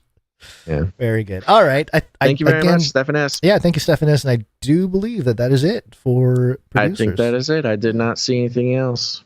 Yep. All right. Let's wrap it up and finish out the show. Thank you to all our creative producers. If you're a creative person, music, jingles, writing, art, whatever you do, head on over to canarycry.art. You'll see a button there. Click on that. You can upload your art. Leave us a couple pieces of information. We love to feature it on the show. What a fun way to be a part of the community. Don't just don't just consume the content. Become the content. It's cold. It's cold.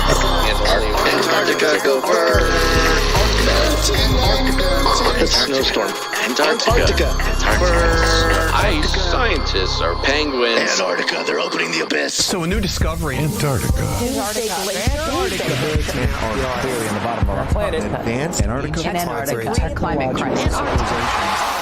Penguins. You know, the Lakers won a game the other day, coming back from a 25-point deficit, and the announcer said, it's a game of runs. And I wanted to isolate it, and I should have, because it would have been perfect here. Space surveillance, it's all about a game of runs, Basil. Yeah, that's true. Yeah. TimesNowNews.com. It's a game of runs. New penguin colony, dun dun dun, found in Antarctica, dun dun dun, after scientists spot poo from space. Poo from space. Poo from space. Yeah, new penguin colony found in Antarctica after scientists spot poo from space. Listen to this, Gons. The British Antarctic Survey has discovered what is the 66th penguin breeding site on the continent using satellite mapping. No longer, Gons, are the conspiracy theorists relegated to the land of Crazy Town. No, this is penguin executing Order 66. The time has come. The war has begun. The operation is at hand, and the end is nigh, baby. The 66th Emperor Penguin breeding ground has been found. Say your prayers. Make right with your God. And God help us all. The British Antarctic Survey announced the discovery of a new penguin colony in Antarctica, the 66th on the ice. They capitalize the ice. Ooh. The 66th on the ice. Yeah. So that is a new term that we are seeing for Antarctica only now after executing Order 66 on the penguins. Any moment you find that jingle, you just let me know, Gons. They are rebranding Antarctica as the ice. Yeah. In honor of Penguin Awareness Day 2023. That was Friday. Has come. Execute Order 66. 66. That's right. Scientists identified the previously unknown emperor penguin breeding site in Virgula Point, West Antarctica, from the seabirds' telltale poo accumulations called guano stains. Yeah. That doesn't sound Do good. you know how much penguin poo needs to be accumulated to see it from literal space? Alleged. Do you know? Because I do not know. And I fear the answer. While comparing satellite imagery by the European Space Agency's Copernicus Sentinel-2 mission. Yeah, that's great. Copernicus Sentinel-2 is the coolest name for a space mission whose goal is to spot penguin poo. Copernicus Sentinel-2 mission and Maxar's Worldview 3 satellite. Beep, bop, boop. Maxar's Worldview 3, we've spotted the penguin poo.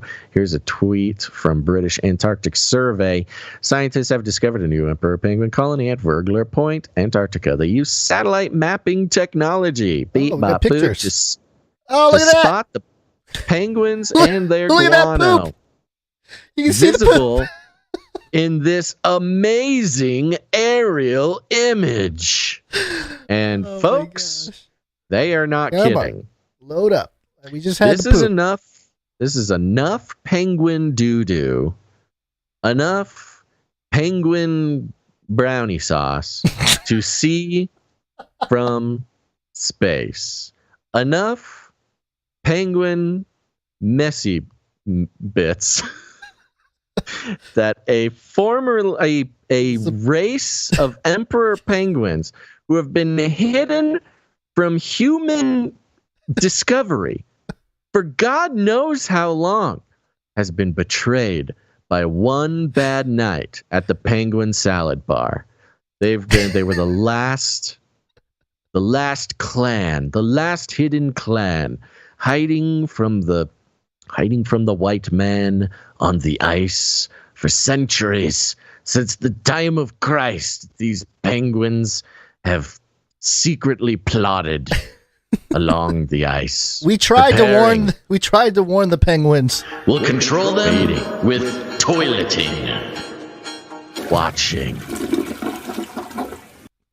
biding their time. This combines for time to strike. Drone surveillance and sewer surveillance. I mean, they're really coming at us Really from is. us above, so below, just both ends, finding stuff out. Talking about sewer surveillance, keeping track of human beings, and of course, it is sewer surveillance from the skies, from space, that gives away this hidden clan of technologically advanced penguins. Of the 66 penguin colonies discovered so far along the continent's coastline, get ready, Gons, 33 have been found using satellites. Oh my gosh. This is all just one big press release. It's all big ritual right here. The Illuminati, ritual signaling that the penguin clans are ready for extermination, or like the war is about to start. The pineal glands are nice and ripe. Look at all that poo.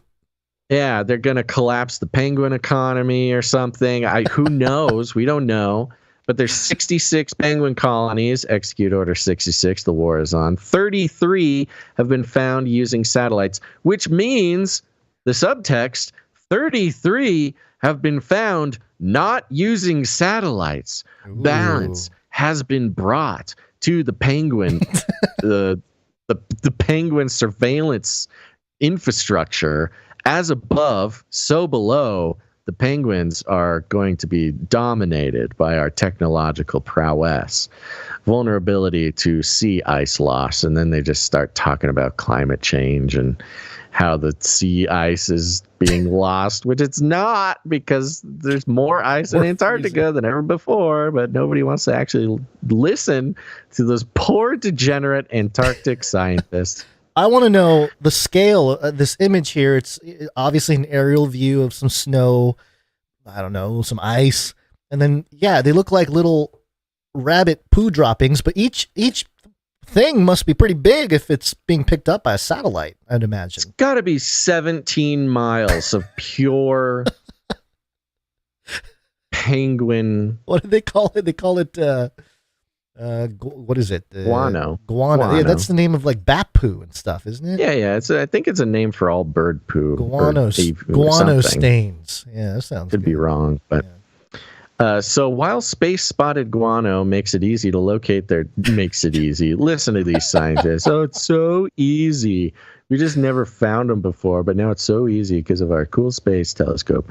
Guano makes it easy to locate their distinctly marked territories alongside rock and ice. Scientists are unsure what will remain of the preferred habitat. Quote, "This is an exciting discovery." Ooh. It's an exciting discovery, Gon. I'm surprised they didn't say it was a stinky discovery.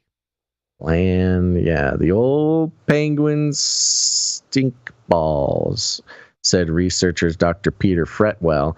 Quote, "The new satellite images of Antarctica's coastline have enabled us to find many new colonies." And whilst this is good news, why? Why is it good news? Like many of the recently discovered sites, why are we spending money on this? Why do we need to find every penguin? Like many of the recently discovered sites, the colony is small and in a region badly affected by recent ice loss. Current projections of climate change paint less than a pleasant picture of fate of penguins, with about 80% of the colonies expected to be quasi-extinct. 80%, okay. So extinct means bye-bye. Species gone. Species gone. So this is about 80% of the colonies. So 80% of the species will be quasi-extinct by the end of this. Sounds like the penguins are going to be fine, honestly. We can't even find them. Hey, Basil, I think they're going to be okay. Anything quasi anything shouldn't be in an article. What it's is that? Not science. Not science, but also, I mean, okay, whatever. What does it mean? It's too indescript. Yeah, if I started saying that, I always do the wife test, if it doesn't work on the wife, then it's probably not worth, if I came up to my wife and said, "Hey, why didn't you put the spoon in the dishwasher?" And I was like, "Well, I quasi clean. I quasi washed the dishes. Fully clean, but I quasi 80% quasi washed 80% of the dishes, wife. Come on. What do you have to say about that? Oh, look at this. A threshold likely to be crossed. Yes. Yeah. The 1.5 degrees Celsius global warming limit likely to be crossed by 2030. Fail. I like how the article ends with fail. Ends with fail.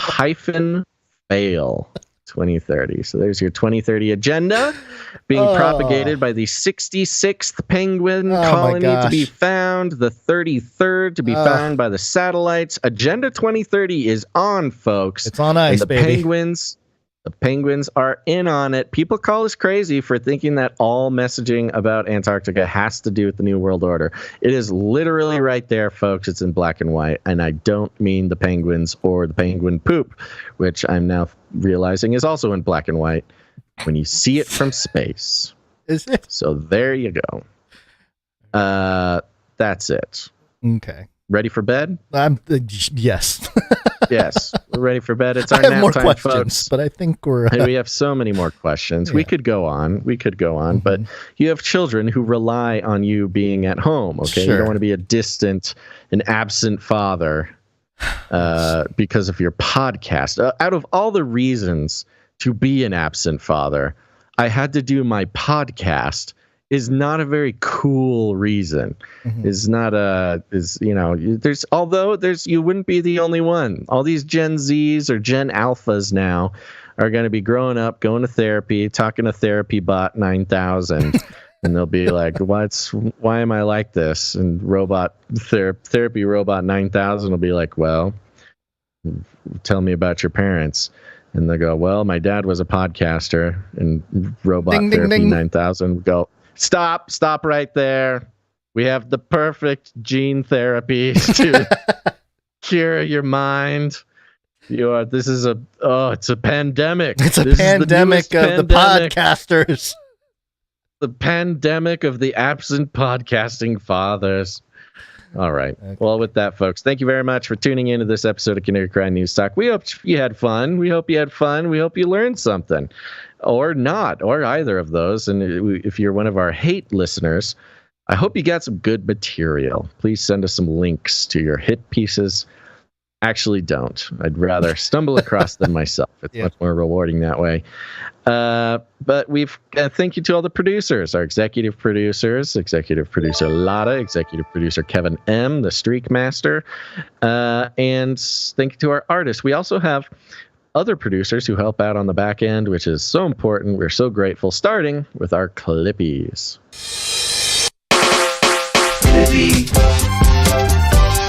Clipping all those videos. Thanks. Thank you very much to the Clippies, Emsworth, Faye Liverin. We have begun the Canary Cry Clips Operation 2.0. You can still subscribe to the Clips channel over there at Canary Cry Clips on YouTube and Odyssey. Please do that, actually. Drop them a line, say thank you for your service. And keep an eye out on those social medias for more clips available. Retweet, repost, share, do all the fun stuff. Thank you very much to the Clippies. Yep, thank you very much. Timestamps. Timestamp. It's hard work. Timestamp. Have we heard any news on the timestampers?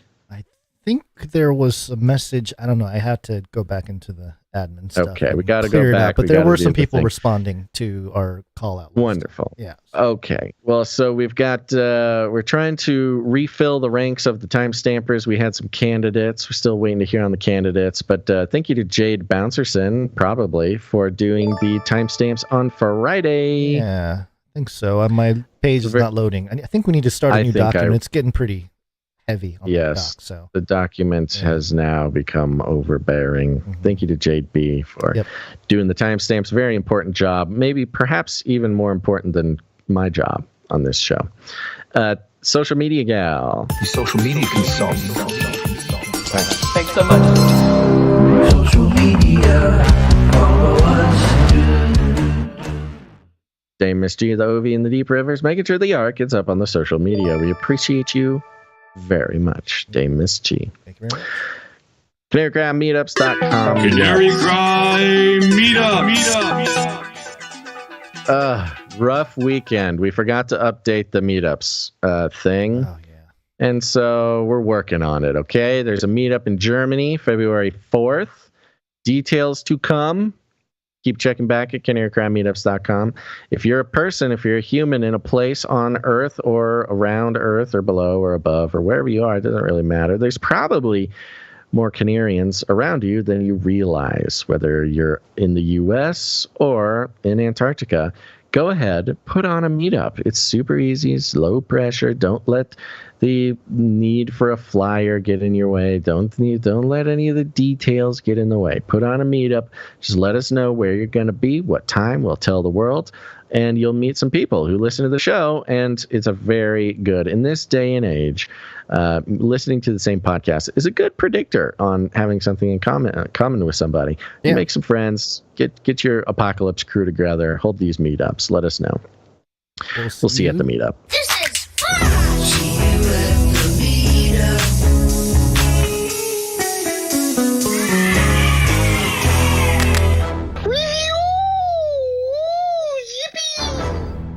Reviews. I'm doing it, Gons. I'm setting a quota.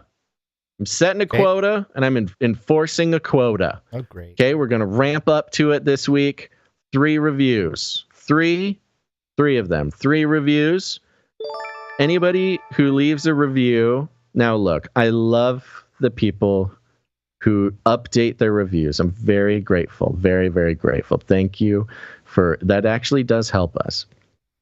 But I want 3 new reviewers. And the 3 new reviewers, I know any reviewer who leaves a review this week, and we're shooting for 3, will get a special prize. Ooh, from me. Wow. It's big promises. Special prize. I'm not promising the world, but I do promise you there is a special prize, and it won't be like a joke. This isn't like a joke like your prize is I read your review on the air. That's not the prize. Okay. I haven't figured out what the prize is, but I'm going to figure it out today or tomorrow. So 3 reviews is what we need. If we get more, that's fine. I'll get more prizes. The prizes will abound. Okay. Go leave a rating and review on Apple Podcasts specifically. Most of you are already doing that, listening on Apple Podcasts. Just take a second. What do you have going on in your life that you can't spare 2 minutes? Especially if you're listening right now, all the way to the end. If you make it through the credits of this podcast, you could leave a review before we even finish the podcast. And I don't know why. I don't know why you don't do it. So please do it. You'll be the heroes of the Canarium. Oh, that's kind of fun. Okay. Heroes of the Canarium. Okay. Somebody email that to me. All right. Leave us ratings and reviews on Apple Podcasts. It helps us out a lot. And that's why I make it such a big deal. So please go do that. New people would be preferred. I love the changers, the updaters, but I think we need some new reviews. All right. Thank you, Jam, for the links. Thank you, Clank, for the reminders. I did see those. Yeah, thank you. And other than that, share the show, folks. Share the show. Share the show with your friends and family. You can do it any way you want. You can share it on social media. You can mail it to them in a mailbox envelope. You can send it to them via electronic mail. You can just sort lightning of tag lasers them in something. You can use some lightning lasers. But here's the thing. If we really want to get this message out, now listen to me. Some of you are going to recoil in revulsion, and that's on you. That's not on me. Grow up. This is a show for mature adults. We know now that the most effective way to get a message out, especially in wintertime, is with something called a guano field. And buffets are still open, folks. The good ones, the bad ones, the ones with bad reputations. And here's what I need you to do. Go feast. Feast at your local buffet. The one that you really shouldn't go to. The one who doesn't always pass the health inspection. The one that has one of the letters on the sign falling off. Or maybe it blinks in a funny way that spells like a different word out of the letters that are on the sign that are still illuminated. Something like that. I want you to feel uncomfortable at this buffet, but I want you to know that you are a hero of the Canarium, because about 45 minutes after you finish eating at this buffet, I want you to find a field, preferably a snowy field, and preferably one you can see from space. You better wrap it up. And then use everything, all the ammunition that you just locked and loaded from that buffet. And I want you to send a message to the space telescope, space satellite perverts at NASA. Oh my gosh. I want you to create a QR code using your God-given abilities. And once those QR codes are spotted from space and disseminated through the scientific literature, this show will finally get the recognition it deserves. You better wrap it up. So thank you for that, and God bless. If you need any more instructions, here's what you do. You find somebody. We call it rattling cages, by the way. You just walk right up to him, you grab him by the cage, and then you shake it. The end of the world occurred pretty much as we had predicted. I want to shake things up, stir up some controversy, rattle a few cages. Hey, stop that! You'll never silence me. I'm the last angry man, a crusader for the little guy. Leave the bird alone. Never. Rattle a few cages. Rattle a few cages. The human race will have every opportunity to improve. And if they don't? Ask Noah. That's right, just ask Noah. Guns, any last words? Oh, I don't think so. Let me check the calendar. Oh, what happened to the music? I went to 0. Didn't want to do that. Let's see. Tomorrow is the founding of the World Economic Forum, celebrating, what is that, 42 years. Ooh, 42. No. Yeah, I was going to jokingly say 42. 42 years. No, I'm sorry, 52. I was wrong. Oh, 52 that years. was way I did some different. bad Okay. math. Bad Asian brain, bad math. But we will see you Wednesday. Yeah, still a long time. Should we hold a little? Wait, was that today or tomorrow? Tomorrow. That's the founding. Tomorrow. See, this is why you need the Canary Cry calendar, folks. The Canary Cry calendar has this date and many important other dates, and we still have 7 of them that can be claimed when you sign up for the Canary Cry Supply Drop. Go to canarycrysupply.com. The next 7 of you will receive Canary Cry calendar. You're going to love it. You're going to love it. It's going to be the most important thing you own. And then Wednesday, when we'll come back live, is the anniversary of the word robot being used for the first time. So, yes, also very important. Mm-hmm. See? You're left in the dark, folks, without the Canary Cry calendar. All right, everybody. Thanks for tuning in to this episode of Canary Cry News Talk. Make sure to tune in next time. But until then, think outside the cage. Remember, reality is an illusion. The universe is a hologram. Buy gold. Buy! Can I tell you a sort of a twisted pleasure that I have? It's okay. No. Clearing out that lint trap. Clearing out that lint trap. Clearing out that lint trap. Clearing out that lint. Clearing out that lint trap. Clearing out that lint trap. Clearing out that lint trap. It takes time. A lint catcher. I love it, man. Hey, you gotta clean this out. I was like, a lint catcher. It's a great reset. A lint catcher. I love it, man. Hey, you gotta clean this out. A lint catcher. I love it, man. Yeah. I love peeling off that big old lint trap, rolling it into a ball. It will kill. Peeling off that big old lint trap. Just like throwing it in the trash, really. Should I be saving this? No.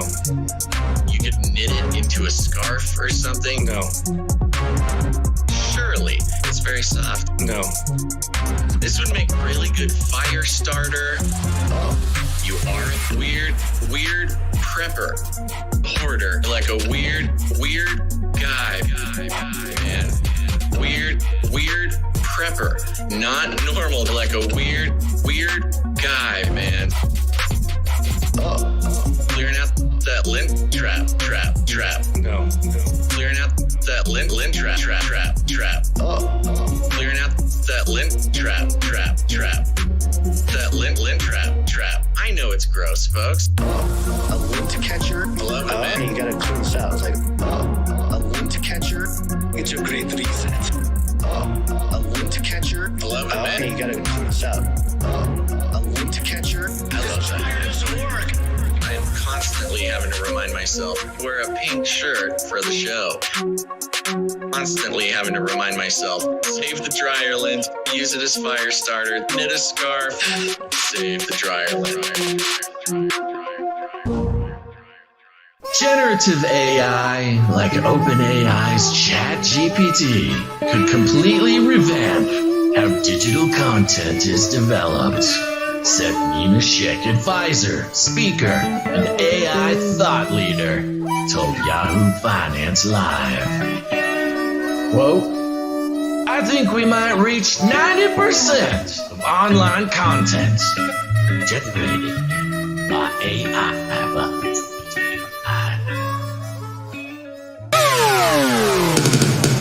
He's got the solutions for the problems that he created. So step right up For the Great Reset. I love the Great Reset. For the Great Reset. Hiding in the shadows, he's always behind the scenes. He's pulling on the purse strings, he's got control of everything. He's got the solutions to the problems that he created. So step right up for the Great Reset. For the Great Reset. He serves his master with fervor. He's a Luciferian. He's bound up and determined to bring us to an end. It's the final solution. Destroy the human race. So walk right up to the Great Reset.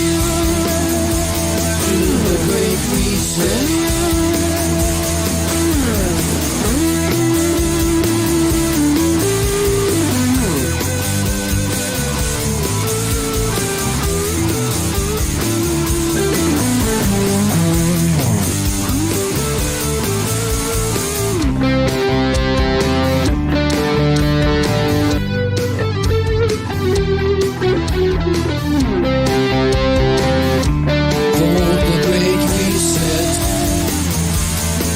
The Great Reset.